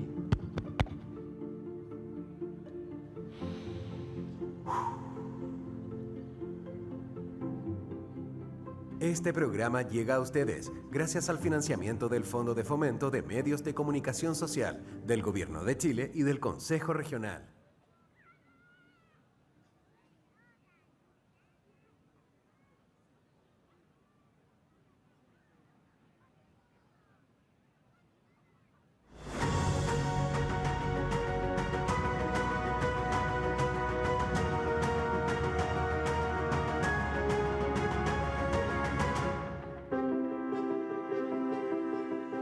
Hanui ko rua tātoa, tōku ingoa ko nehinehi pako miakan, au he poki o te kāinga nei. Ko koarahi a tōku mahatu o te ai au he Rapa Nui, te haaura o te hau nei he Rapa Nui, he hanga ki tātou kāinga, he hanga, he moa ki tātou waikawa, tātou manu tere waikawa, manu tere henua, manu tere rai.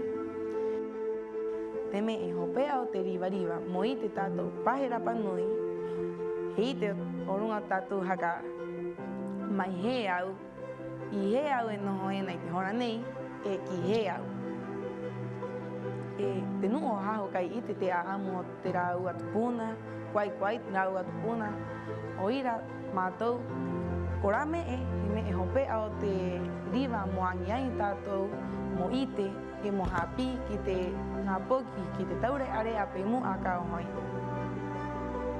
Te aamu tua i tātou haka te reinga pahi rapanui, tātou re o rapanui, tātou e manau mo haka riva i mo ata riva tātou ka inga mo hapa.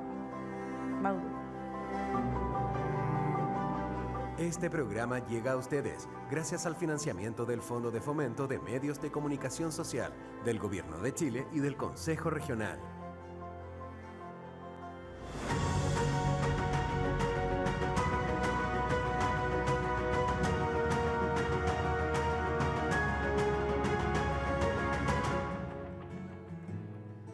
Aroha nui tōku tangata henua, kaunei ko rike o te aro nei o toki.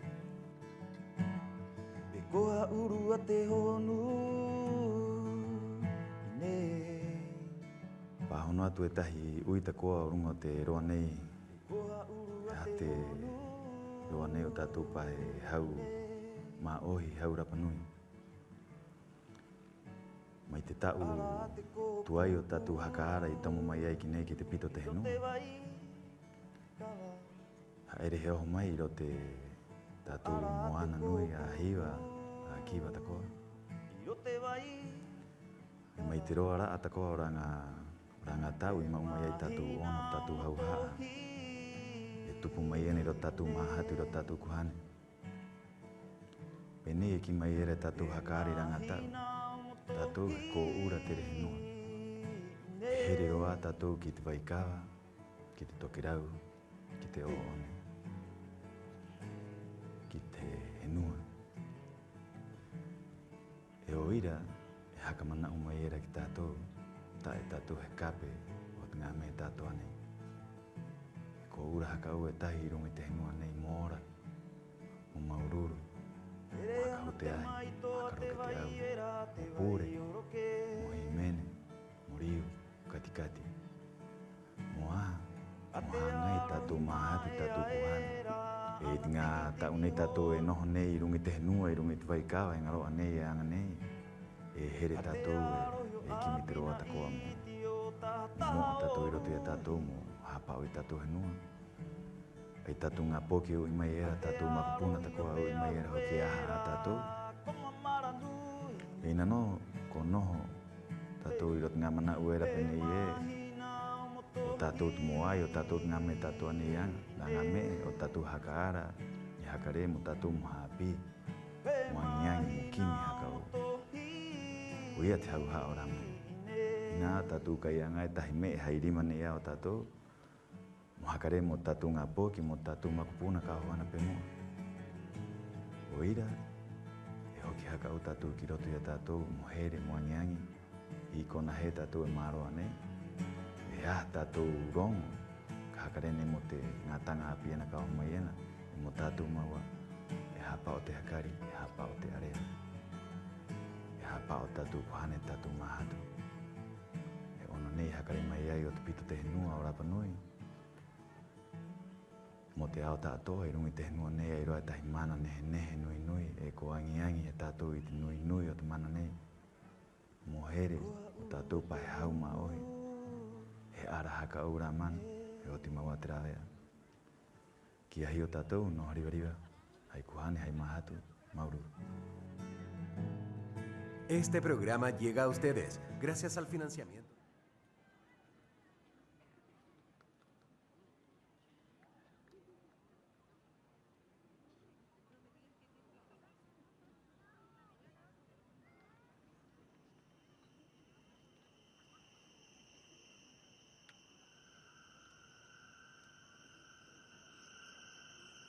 Good evening, ladies and gentlemen. The story you will see is part of our history, a very important part of our history. It's 1888 when Policarpo Toro, the Chilean chief commander of the Angamos, arrives to Rapa Nui and meets with our king, Atamutekena. This is the time of treaty of two sovereign nations, in which the symbol in which the island is annexed to Chile happens in this way. Our king takes a handful of grass, gives it to Policarpo Toro, saying that everything over this land can be taken care of and guarded by them. And he takes a handful of earth, meaning that the land will always be ours.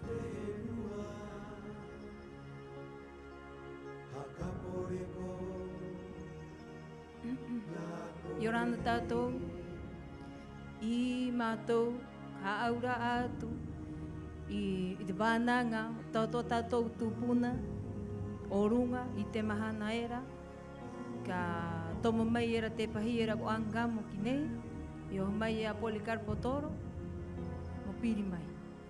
Buenas noches, vamos a representar esta noche la llegada del transporte Angamos en el año 1888, en que llega el comandante, capitán de fragata Policarpo Toro, para hacer un nuevo acuerdo.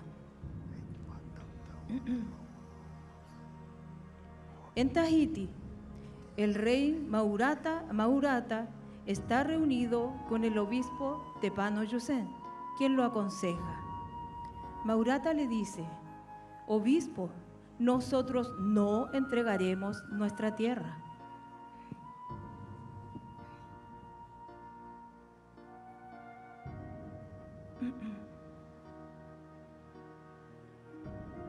El obispo le confirma: no, la tierra es de ustedes, pero deben ser chilenos para que Chile los proteja. Chile es un país conquistado. No les harán daño. Este pica po. Ina matu que haga un hoy matu inua. Pehekta aquí. E poki. Ai ha atura ki a koe ki te ariki. Ka aaru tu henua. Ha I mei nu uera. Mo te ati ka inga o ou. Hokoru atu. Ha pao. I te ati ka inga e no ou. Rapa Nui ya no tiene alimentos. Bornier y Brander están instalados y hacen lo que quieren, dañando a las personas y a la tierra. Maurata se convence y dice a los demás hombres que están en Tahiti: hermanos, no entregaremos la tierra. Ellos solo quieren que seamos chilenos y nosotros necesitamos protección, necesitamos que nos enseñen las cosas del mundo y necesitamos casa y pan para nuestros hijos. Pehekta aquí a te hua ai. Ai a te pito te henua. Tu at manu kai hare kira. Toto wa ai tatu tangata. Te manau. Moe au I anga po. Tangi ia, maiu ia. Hakatopa mi a te manau. Ki nuni o te pito te henua. Ati mai era. Ati ai maruaki. Ko ati ai te takeo. Ko ati ai manu kai hare tongo tato mene ki nei anga mene te rewa. Peri kura I nei. Pehe ki ta aki. Hakarongo mai ko rua. Ta kuwana ki atuana. Hakaunga. Karangi. Karataro. Ke o me ki ko niu ki atuana. Ki vai te rongo. Moho ki Rapa Nui. Fueron varios días y noches de conversar, pero Maurata manda a buscar a Rataro cuando la decisión ya está tomada y le ordena: Rataro, tú llevarás la noticia. Rapa Nui debe ser chilena. Ellos nos protegerán de los esclavistas, nos enseñarán a orar, cuidarán a nuestros hijos. Muestra a Ica y a nuestro pueblo esta bandera y enseña este himno. Ellos me representarán ante Chile. Era taro, kahakalongo riva mai, te rongo ni o te ariki ni ko maurata, kia tuena. E heki ko kilung ki te pahie no hau, e hoki ko ki te kainga ki te pito te henua, e kita aku whananga ki a ika. Pendiko ka ki ena, penia maurate kia tu i te ariki, ka atura, ka hakarongo, he aha. Nā te manu kai hare ku tuu atua ki Rapa Nui, ko tō mei tātou tangata, ka here mai. Ko tō mei te pahia ni tuu atua na kope kape no runga, ka hai, pahe hoa o tātou. Ka noho no, i he wai atu, te rewa, wanga ai mātou, ko hatu ai mātou, mo mau o mo waiki kua ika.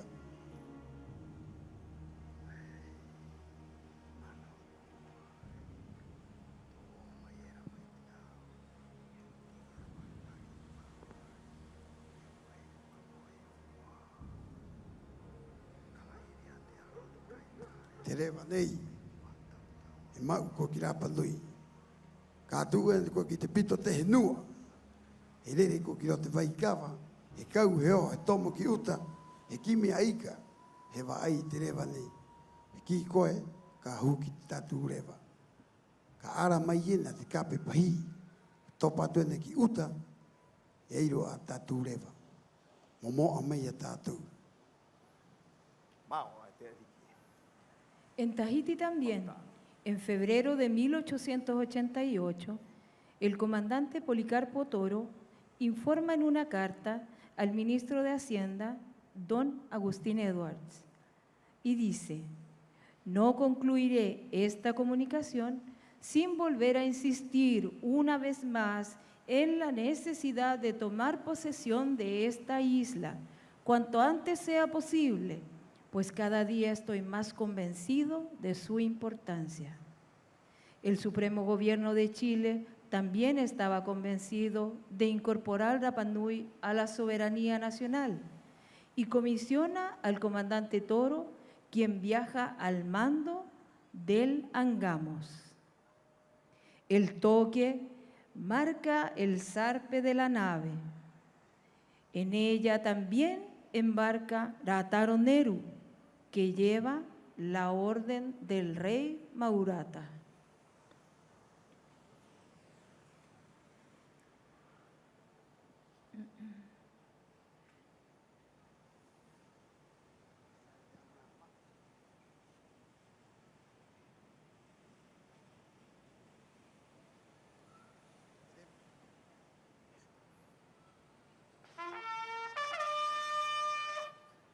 E rewa te pahi. Ki a hio koe rā taro e koho riwa ko ro te moana nui a hiwa.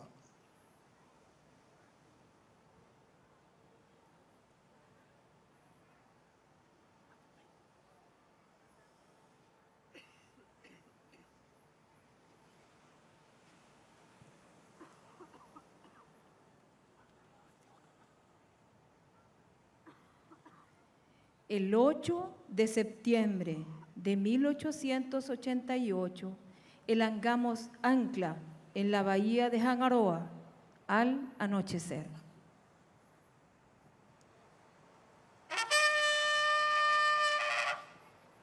Rataro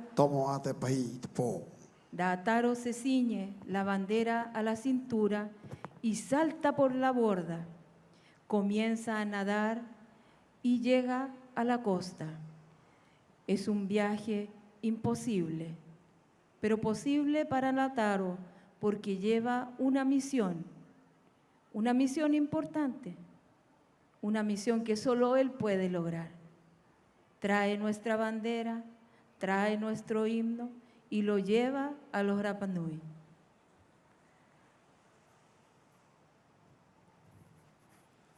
Desde allí se dirige a Hangaroa, donde están los viejos reunidos, y tiene que buscar a Ica. Trata de llegar desde Hangarotai hasta Hangaroa y busca. ¿Dónde está Ica? Tengo un mensaje del rey Maurata en Tahiti. Eika, hekoe. Eika, hekoe. Pero Ica no está. Nicaragua Viviri tampoco está. Y Papa Marama tampoco está. Solo está Tequena, a Otaji, a Tequena, a Hongo, a Baituru, a Kaua Eaeni, descendiente de Hongo, hijo de Tuumajeque, hijo de Jotumatua, el Rey Supremo. El 8 de septiembre, los hombres deciden ser chilenos. Iraataro entrega el mensaje, entrega la bandera y enseña el canto.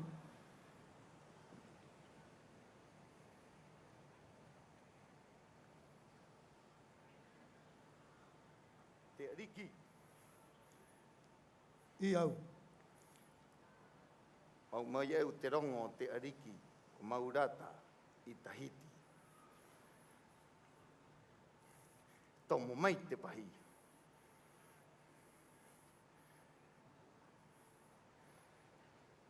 Haka paka paka. Te rewa. Maoa. Le pide a la gente que se reúna para enseñar el canto. Taka taka mai korua. Taka taka mai korua. Ka kuku te epe. Ka haka rongo mai. Kia hiona oe Maurata e. Kia hiona oe Maurata e. Ina hakau, hakau, hakau. Kia hiono oe Maurata e. Ina hakarongo hakau mai. Kia hiona oe Maurata e. Kia hiona oe Maurata e. En Mataveri viven Alexander Aripaea Salmon, administrador de la compañía Brande Bonnier, y su esposa Pijarii, y otras mujeres y hombres que trabajan ahí, y se preparan para la llegada del comandante Toro y el gran acontecimiento. Hinari, hareo estima ya, taro ti umara. Hama intato tima, ha? Te taime te tato honui, to hiti. Ami to e ohipa. Hareo e hama ni fare, fa ne fare, ha? Vini vini vini vini vini, vana vana vana vana vana. Tiare Tahiti, ha. Vini vini vini vini vini, vana vana vana vana vana.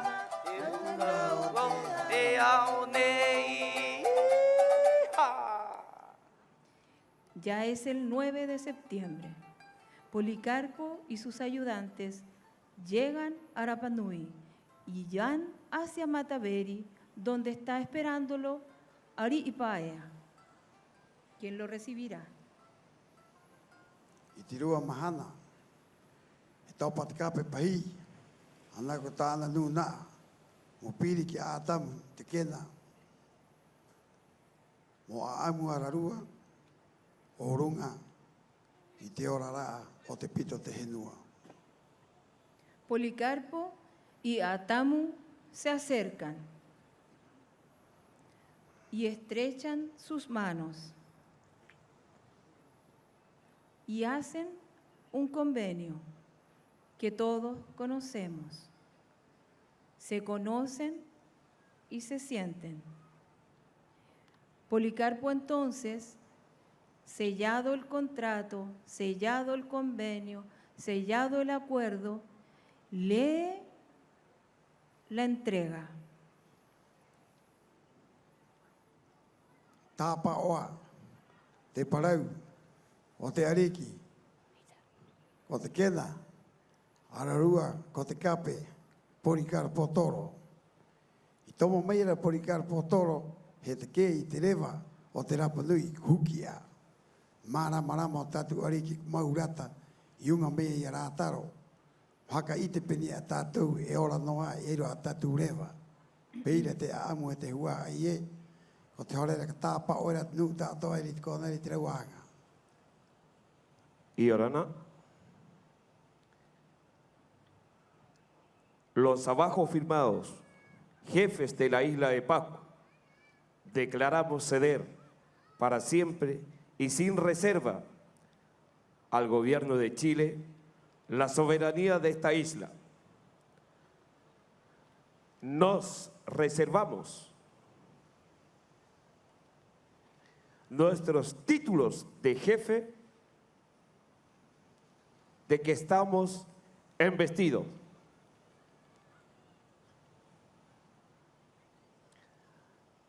Los aquí presentes, Atam Moari'i, Peterico Tabana, Tupa Oro Metua, Ruperto Huiratira, Keremuti Vaejere, Ioane, Iotefa, Hito.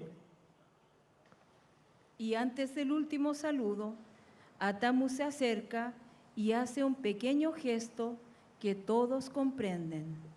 Se agacha, arranca un poco de pasto y se lo muestra a Policarpo. Luego separa el pasto de la tierra y le entrega este pasto a Policarpo, que lo recibe. La tierra la sostiene en su mano y no la deja ir. Y le dice: todo lo que está sobre la tierra es para que tú lo cuides y lo protejas. La tierra es nuestra.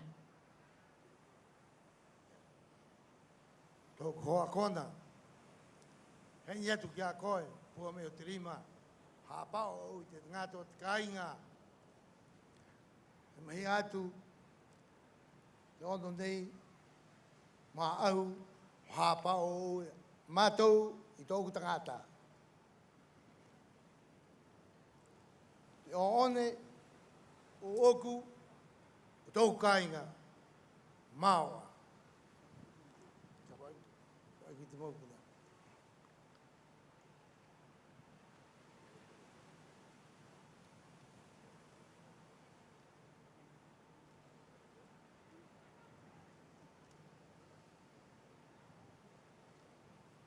Y entonamos nuestro himno. Hurita tu ki te rewa. Mātou tōku tangata, hakamahia nei, tōku rep hoa, Policarpo tolo. Nā ura, o oku pēdei, tōku tangata o kai.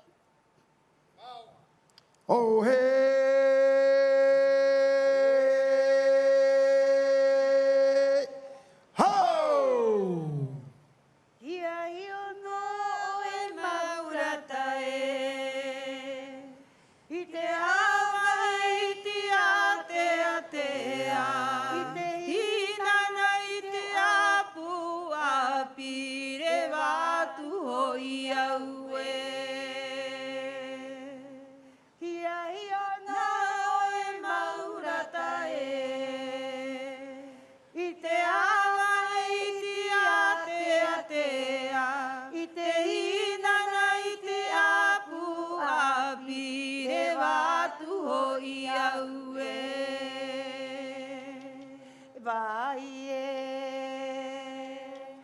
Vai uri te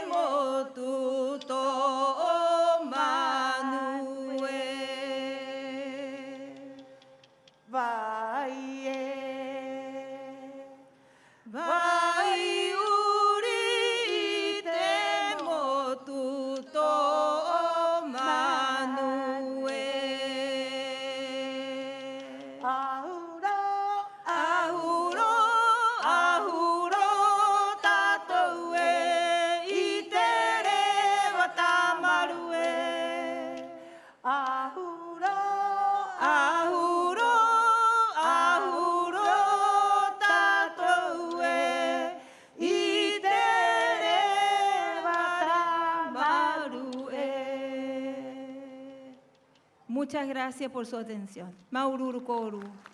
Penei te amo e te hua ai e. O tātou ina ko hakarehu.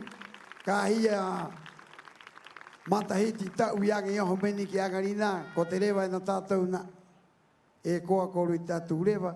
E koa koru i tātou tupuna. E koa tātou ke tātou mo e angarina. I tātou tāpati rapanui. Maururu o te turu mai koru o te mata i tai o te hakapu ai. I orana tātou e Maururu.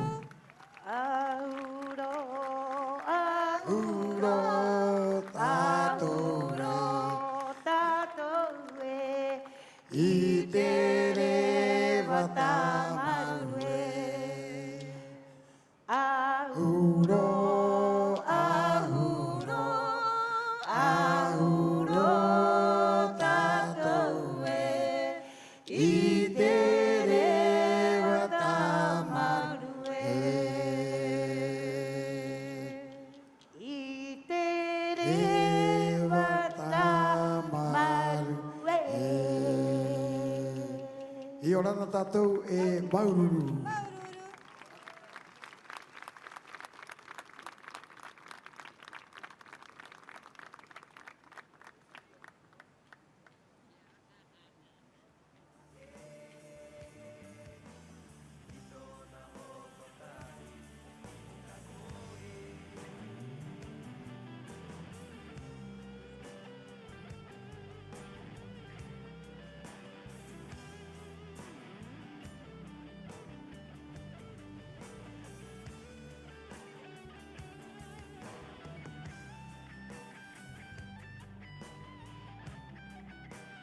Estimado tangata o cainga, rotu rotu puei mai tatou. Más fuerte ese aplauso para la presentación de Amo Tuei, dirigida por Lin Rapu Tuki.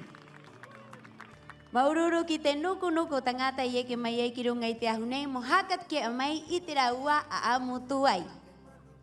Peira ana e te mauhua ai e, hanga ana matou mo Maururu haka o ki te nunaa e tautoro mai ena i te raua rima, mo tātou tātoa moe arivariva o to tātou ngongoro. Te tangata, tautoru mai ai i te pōnei, ko te Hotel Nayara Hangaroa, e to ona gerente ko Jerónimo Edwards. Peira ana te Maururu ki te Rentacar Oceanic, ki a Roberto Araki, e peira ana ki a Rosita Hito. Así es, Viti, queremos hacer mención a nuestro auspiciador de la noche, Hotel Nayara Hangaroa y su gerente Jerónimo Edwards.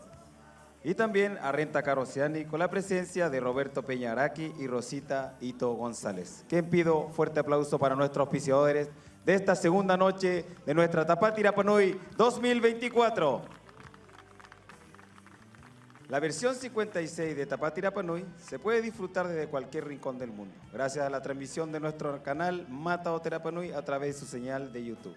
Y también en la mayoría de las casas de la isla a través de la señal digital del 13.1. Pero eso no es todo. Gracias a una alianza con Pacifica TV, nuestro festival podrá ser visto en más de 16 islas del Pacífico. E te hua ai e, te Mata o te Rapa Nui, mata ki a i te waha aroto i te YouTube, moro take a e tātou tātoa e te nuu o te henua tātoa o te porohenua.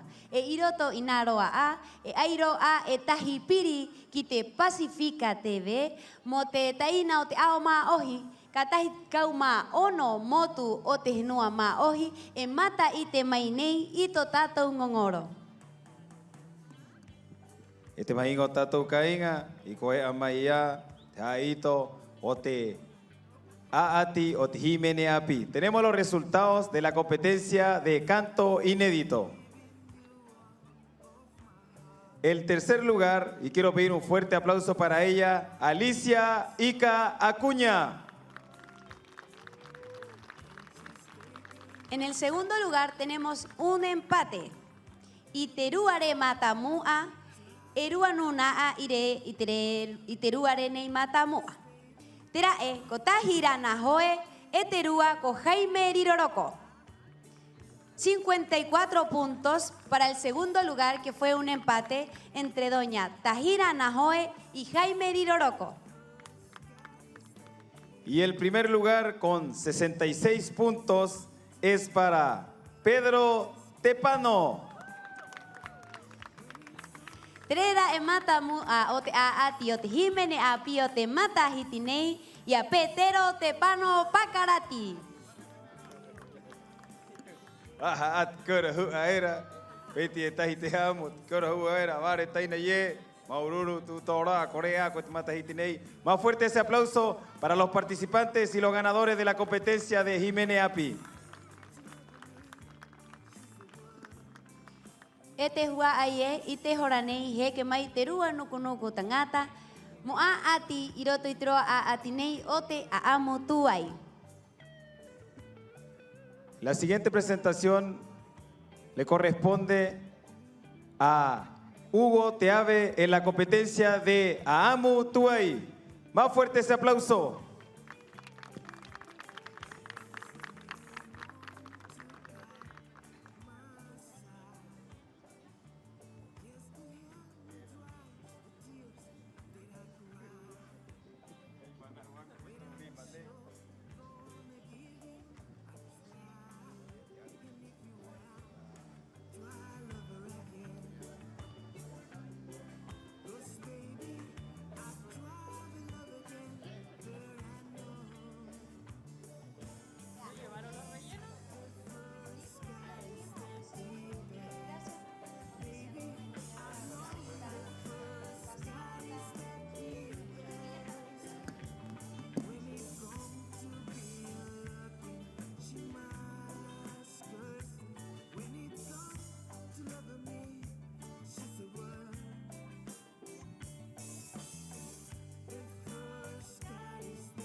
Mata i te haumaka, I roto I to'ona atua po.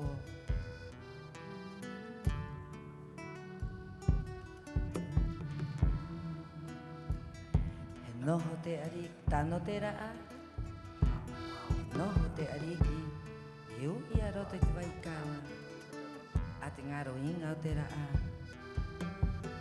He haka mana o ki hiwa, ki te kainga nui. Mai korua te anga.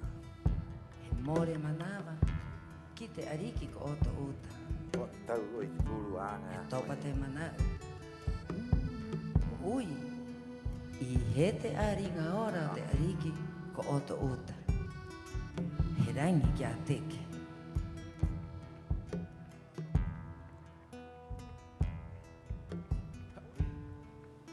Ka tarai, tā pura riva te amo tātou.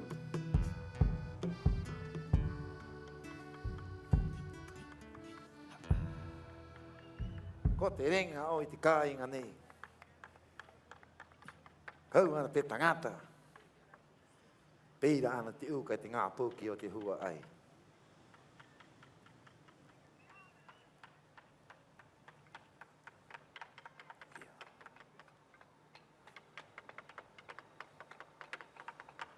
Hau e tōku kāinga te puna e ko hiwa e. Hiwa ki o wake wake. Hopa te manau, hiwa ki te kāinga. Ah! E kui. Wā. Hea o te uta. He teke! He teke! Hei koe! Hi au e te ariki e! Teki mai koan. Hi au e te ariki e! Hea tau e te ariki e! Haka unga mai. He teke, he haka tōpau I tōku manau, he te kāinga ko hewa. Iu kau I atu ena, ina he mō ai te pūnaera, ko o te uta. Ina he te kea mai ro te hanga.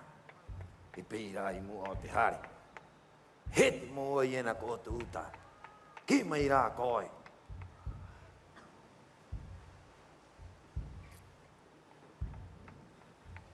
E te ariki. Iu e haka o ngātu I te tū ura. Tari mai toa I rā ko o te uta. Ngui a koe mo te ke atu umata. Ka ke o koe tō mai. Ka unga te rongo.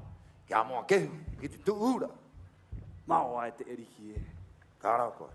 He haere he oho a teke ki te tū ura ko moa kehu. He moa kehu e! He moa kehu e! Nā o koe moa kehu e! Hei, haka rong riwa mai koe te ui ni ui atu ena. Ai kamana, pe he koe pāhono mai nei. I het mo ai e rao te ariki, ho hiwa, ho oto uta. Ai te mō ai, hiwa, hangamori e one, ko rehu wā. Hiwa! Teki moa kehu, pe he au hatu ena ki te ariki. Rehu at mo ai hiwa, haka utua mai ia au. O taparahi ta ata, hui koe o makenu ro. He rao he oho a moa kehu. Ai ka haka topa no te manau, pe he te ki mo te ariki ko hotu. E teke, nā o koe, pe he te ki. Pe te ariki e, haka hau maru koe ia koe. Te aha. Wānanga tae au, wānanga nei au ki atu enu. Au e hea, manui Ore noen. hua ia moa kehu, mo ai e rako o tūta, hei hiwa I te kāinga. Rehua e te ariki e I runga I te one.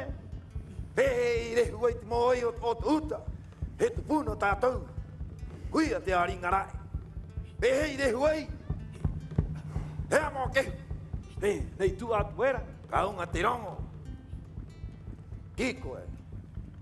Kaunga te ngā io. Ko pure o, pure ki, pure wānanga nanga. Horo horo ka keo mai. Ka oho. Ki te kāinga ko hiwa. Tō mai te moi, ko te uta. Ahara. Ahara. Ahara.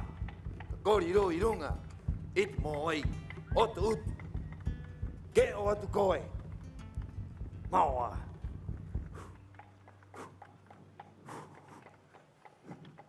He moa ke hue!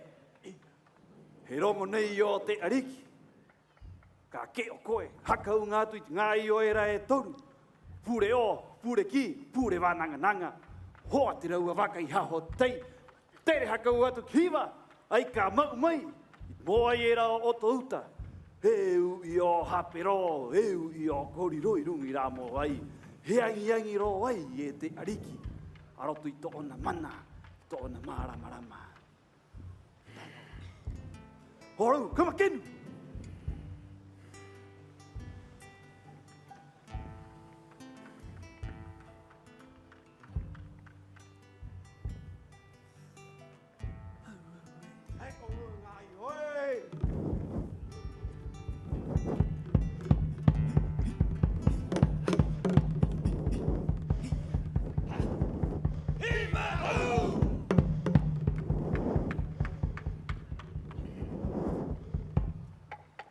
Te ariki, hoki ko rua kiwa, ki te mō ai mā ai a toa mai.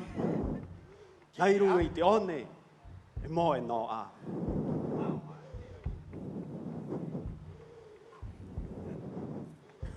Ki te aha, e hoki mātou ki hiwa, te aha toko mai. Hoki ko rua ki te mō ai mā ea, e āringa ora o te ariki. Ko oto uta. Ki te aha ka o te. Irunga. Ai, hai mori e ole. Ai, parera, tai o koku te ngata. E noho ananake, wānanga nanga.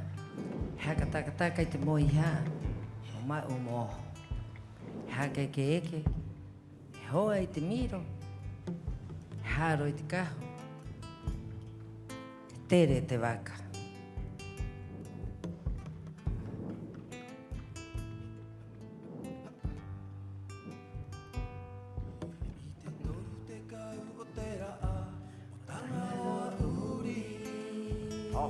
Ai oi. I te toru te kau o te raa. O mai Tangaroa uri.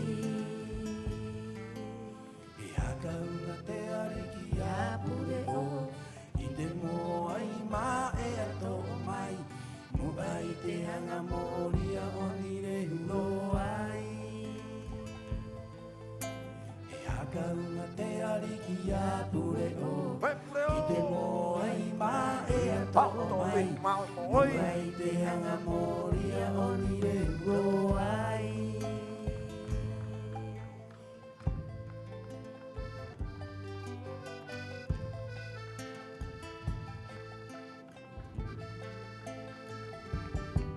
He tuu ki hiwa, he ui atu, ko te āringa ora o to uta, i runga i te ona, e moe no a.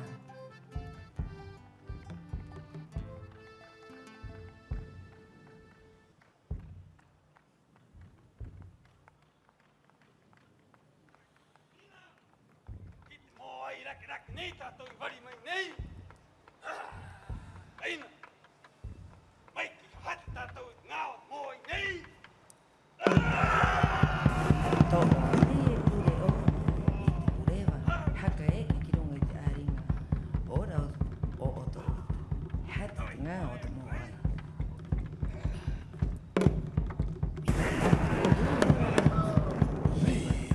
Pito te He hoa koro, te Māori. He huhu Ngā wao, hai, pirunga. Ketu te wao. Hoki ko rua auta. Uu atu ko kerau. Ketu atu wāwe. He rūs pātiri. Awari ko rua. He anapa te. Aru ki te maunga ko rua nei. Pipiko mai ko. Hengi e te ariki. Kori e irunga i te āringa ora te ariki. Ko oto ota. Au, ngā i te e kori mai e. Topa te mana o te ariki. Unga kia kui e kia kua. Mohon to o mai te āringa ora o te ariki. Ko oto ota. E kuihi. He kuaha. Nā marua e ko rua te mana. Haka unga atu te ariki. Ka hoki ko rua. Aro to i te toke au. Aro to i te vai. Aro to i te pātiri. Aro to te uira. Ki te moai ko te uta. Mau mai. Ka ko rua. Unga te rongo. Haka hoki mai e kuihi e kua.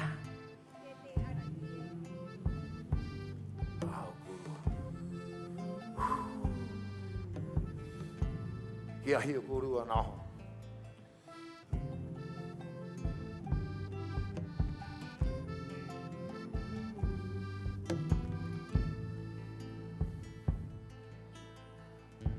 He oho a kuihi a kua. Ki te aringa ora o te ariki, ko o te ota. O mai u moho mai. Ki mu ai te hare o te ariki. I mu ai te hanga, i oro manga.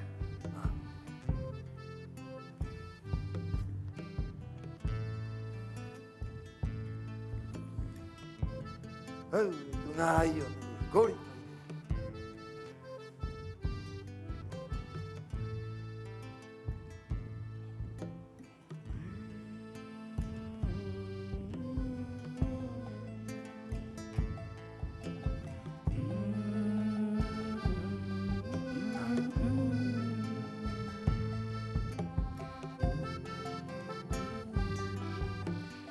Mai uhe oho mai te aringa nei.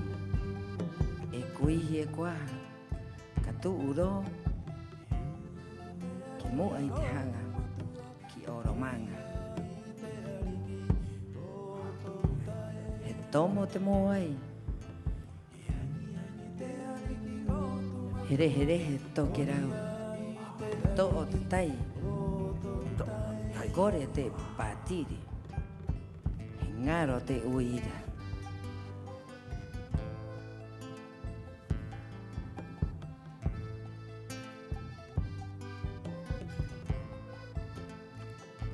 Hakaunga ateke ya moakeho. O mai umuiri mai te aringa ora, ki mu ai te hare o te ariki.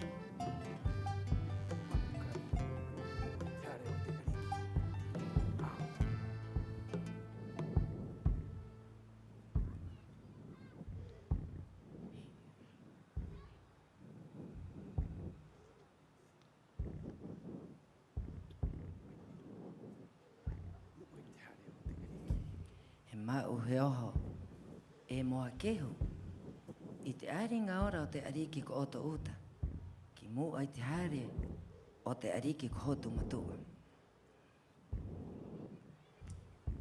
He a mai te ariki. He tike ai te aringa ora o te ariki ko oto uta. He tō o te taingi. Aue!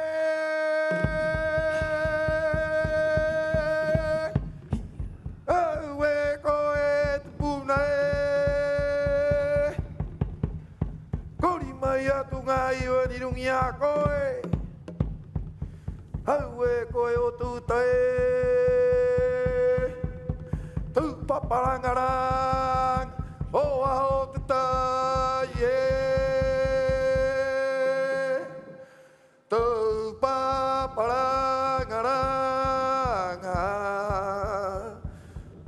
Tau paparangaranga. O aho te tai. O tau e ue rangaranga.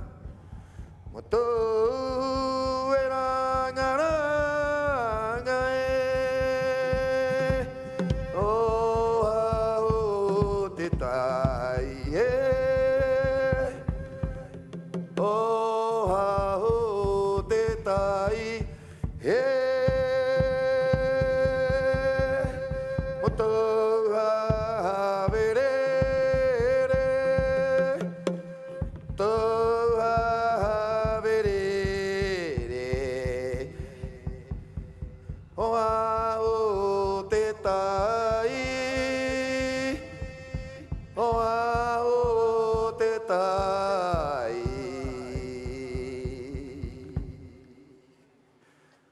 Tangi a te ariki. Ki te ariki mo tongi mata mua. Ko oto uta.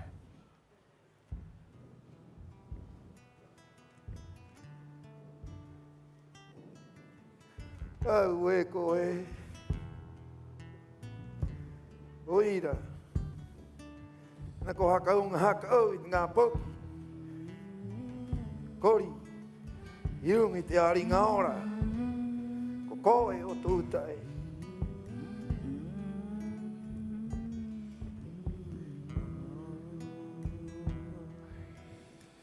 Au e.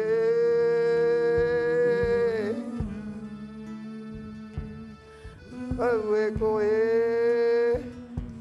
Au e o tūtoi. O te ikariwa nei.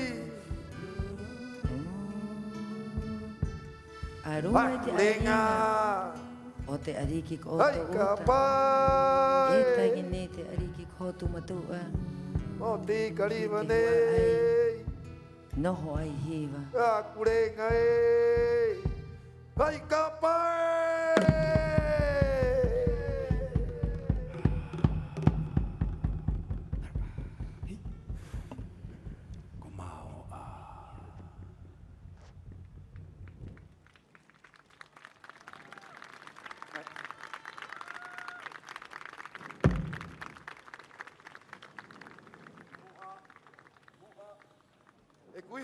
E kuaha.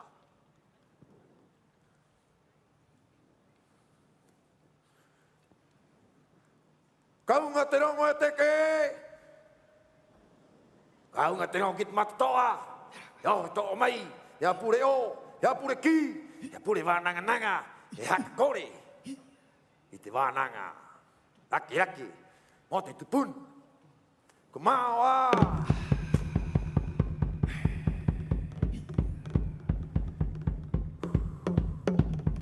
Mao a te amu. O te aringa ora o te ariki o to uta. Ao nui tatou.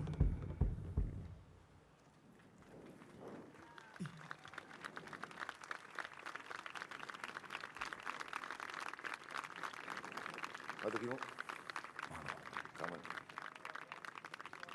Maururu e te mahi ngoe a amu o te moai o te uta. Rotu mai korua ki te mahi ngā. Hei hakara. Maururu tātou e hiroranga. Heia.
Maururu e te huai o te kainga, te tia ki mai mata i tai mai i te amu tuai, i runga i te ahu Tapati Rapa Nui.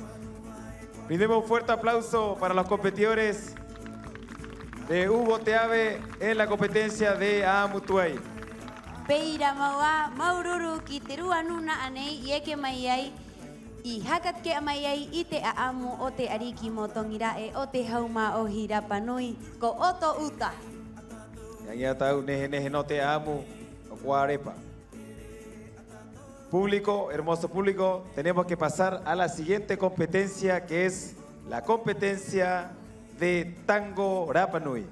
Peira maua, i te hora nei, hene ke tātou ki te toru a ati o te pōnei, o te Tango Rapa Nui. Bases de la competencia. Las parejas bailarán 2 temas musicales en competencia.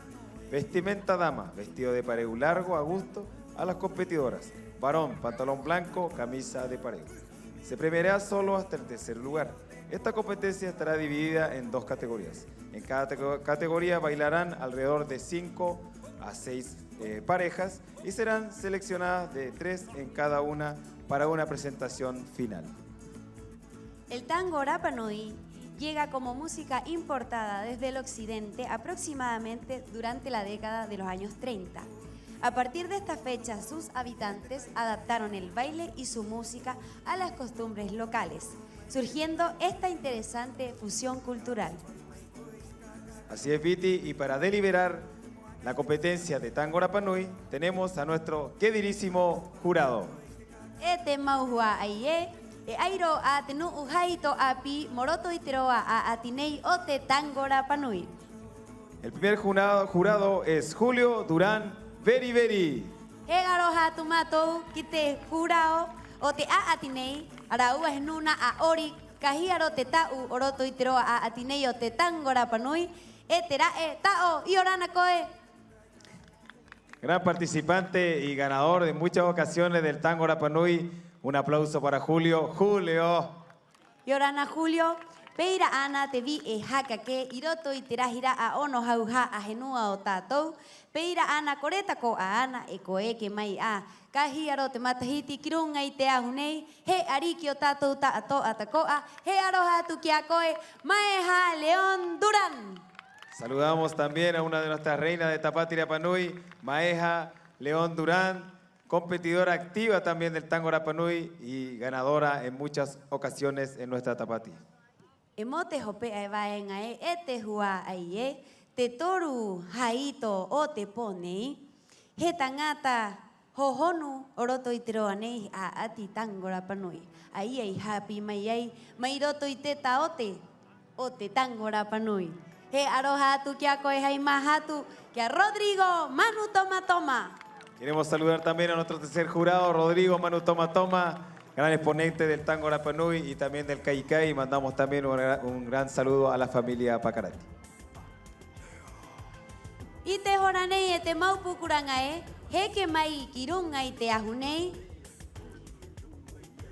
a Heitiare Acuña, Ararúa con Santiago Álvarez. La primera pareja que invitamos al escenario son Heitiare Acuña y Santiago Álvarez. Peira Ana, Caroline Rapu y Mario Pacomio. También invitamos a Caroline Rapu y a Mario Pacomio.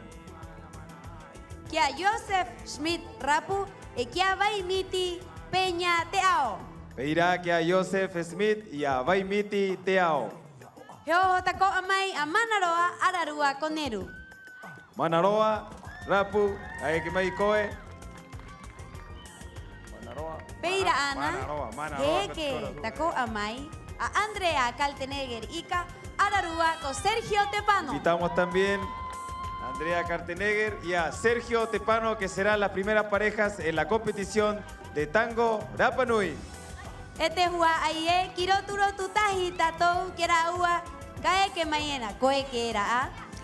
Irunga i te ahunei mohakat ke amai itra ua Tango Rapa Nui. Un fuerte ese aplauso.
Más fuerte ese aplauso para la primera etapa de competidores de tango Rapa Nui, Maururu Guatetaína.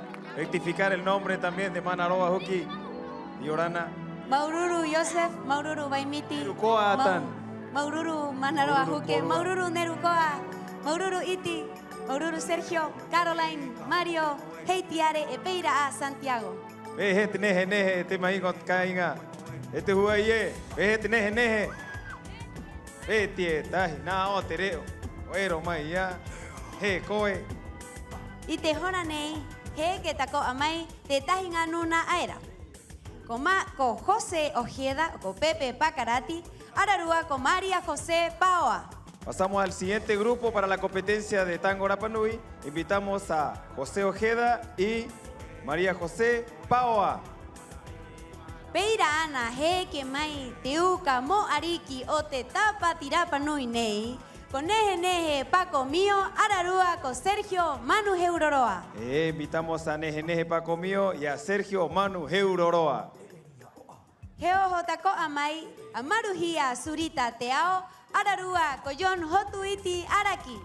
Damos un fuerte aplauso para un Marujía, Sunita Teao y John Araki. Monte Jopea, he que taco amai, Atangi Atamu, Ararúa con Jaumoana Hei Araki. Mira, en honor a invitamos a Tangi, Atamu y a Jaumoana Hei a la competencia de tango Rapa Nui.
Maururu de Coarepa, Maururu de Oriena Corúa. Maururu, más fuerte el aplauso para los competidores de tango Rapa Nui.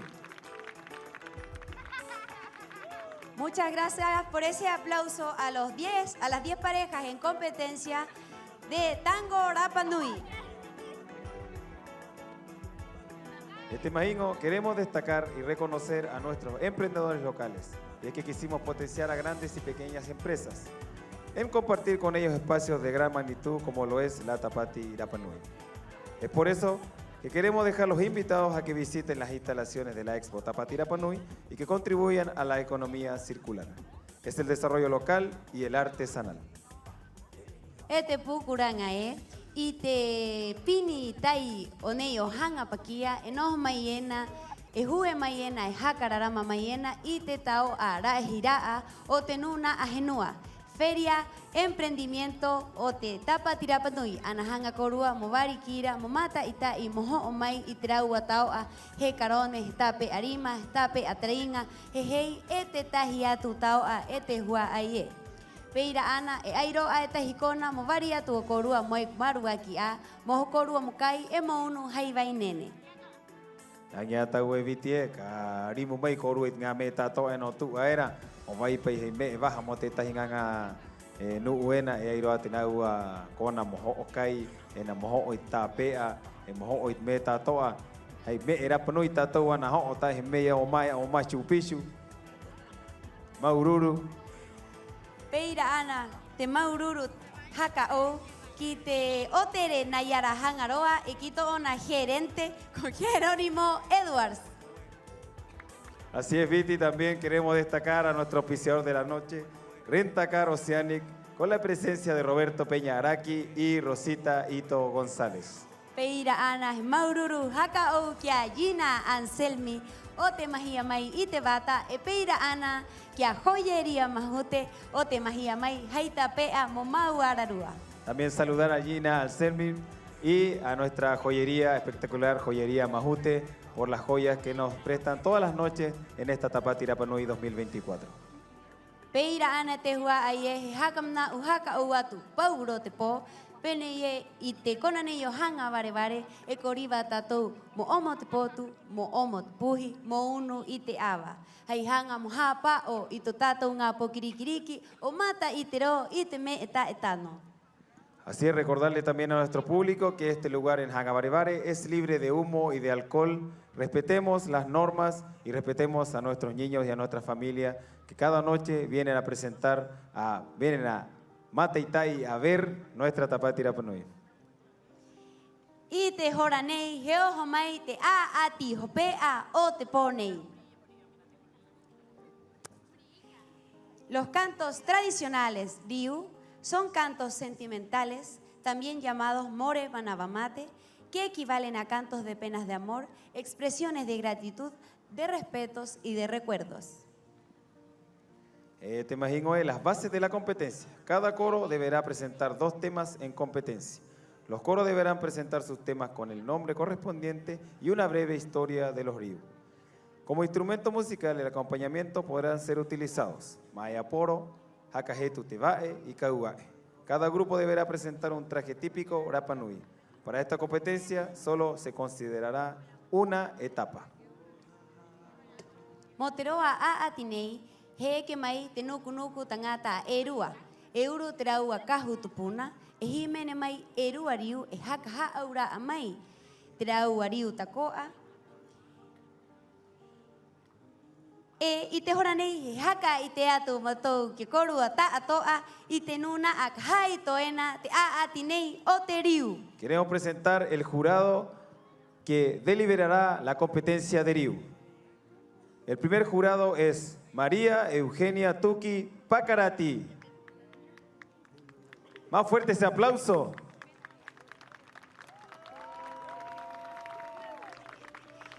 Peira ana te hua aie he ke mai te nuna a hokorua he feia paari ka hiaro te tau o te tae ke haka o mai te tai vari haka o mai ki nei ki hanga vare he aroha atu hei ma hatu ki anua Margarita te ao te rongo. Hei, no, amare mami orana koe Fuerte el aplauso para Margarita Teao Terongo. E mo te hopea te tangata nei ka hiaro te tau takoa o te tae wari mai mata i tai e te tae ke kirunga i te ahu nei o hanga ware ware. E iti no ata tau ta atoa i te ke ai ara ua ara rua hoko rua. E hi mene mai nei te riu i tu te i nei i hanga ware ware. O ira he aroha atu hei maha tu kia koe koro e Simon Haoa Pate.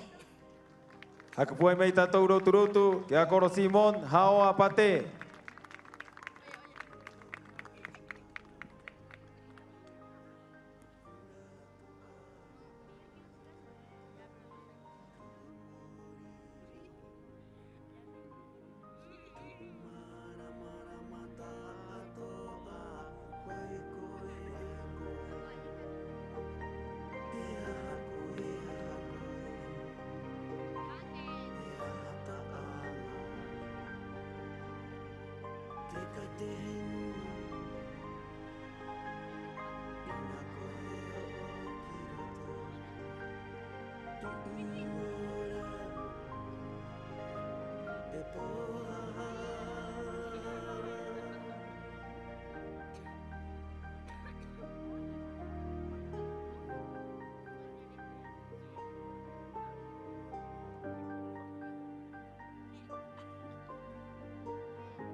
iria maunga ukatangi atu e nā mo e matua ko te ati au, ko te matua kore ko iria maunga ukatangi atu e nā mo e matua ko te ati au, ko te matua kore he aha te tumu o mamai horo ai o e hare ai a matua ko te koro papa mai te henua nei he aha te tumu o mamai horo ai o e hare ai a matua ko te koro papa mai te henua nei au e he mama o te onge o te ati kai kore o te haka uno i te po i te o te au e mama o te onge o te ati kai kore o te haka uno i te po i te o te ko iria maunga ukatangi atu e nā mo e matua ko te ati au, ko te matua kore he aha te tumu o mamai horo ai o e hare ai a matua o te koro papa mai te henua nei au e mama o te onge o te ati kai kore o te haka uno i te po i te o te o te haka uno i te po i te o te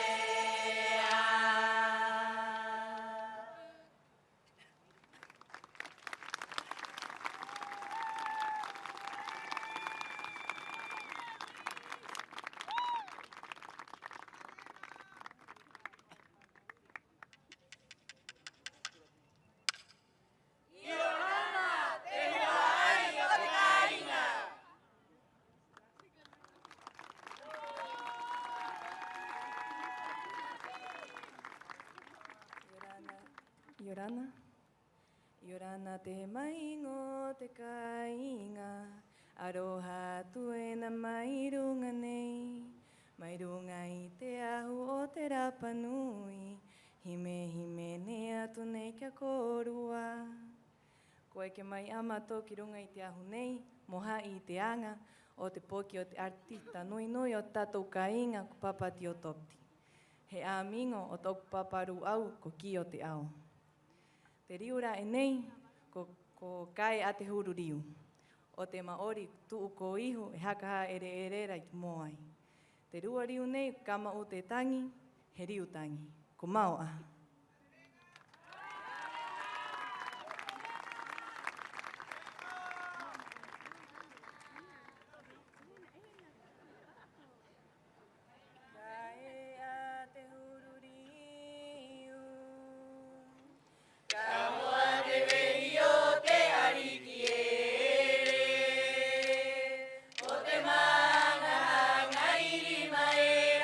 Atu ko ihu e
Amaria tu buah boki aman he bro araru pana. Teru ari une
Rotu puai mai tātou. Tātou no naa o te a ati riu. Más fuerte el aplauso para los competidores de nuestra ancestral Riu Tupuna.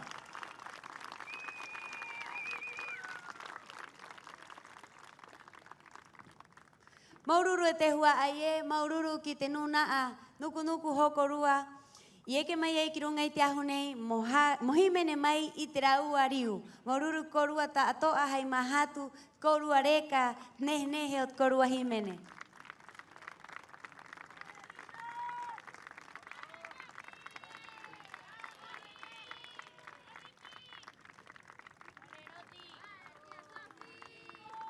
Maururu e te hua ai e, maururu e nua e. Maururu te aino mai I koe I runga I te ahu nei. Maunoa, maanoa ki ngā poki. Peira ana te hua ai e, haka I te atu ki korua ta atoa, kwai no naa I re, I roto I te aati o te ori tango. Así es, querido público, tenemos la deliberación de la competencia de tango Rapa Nui.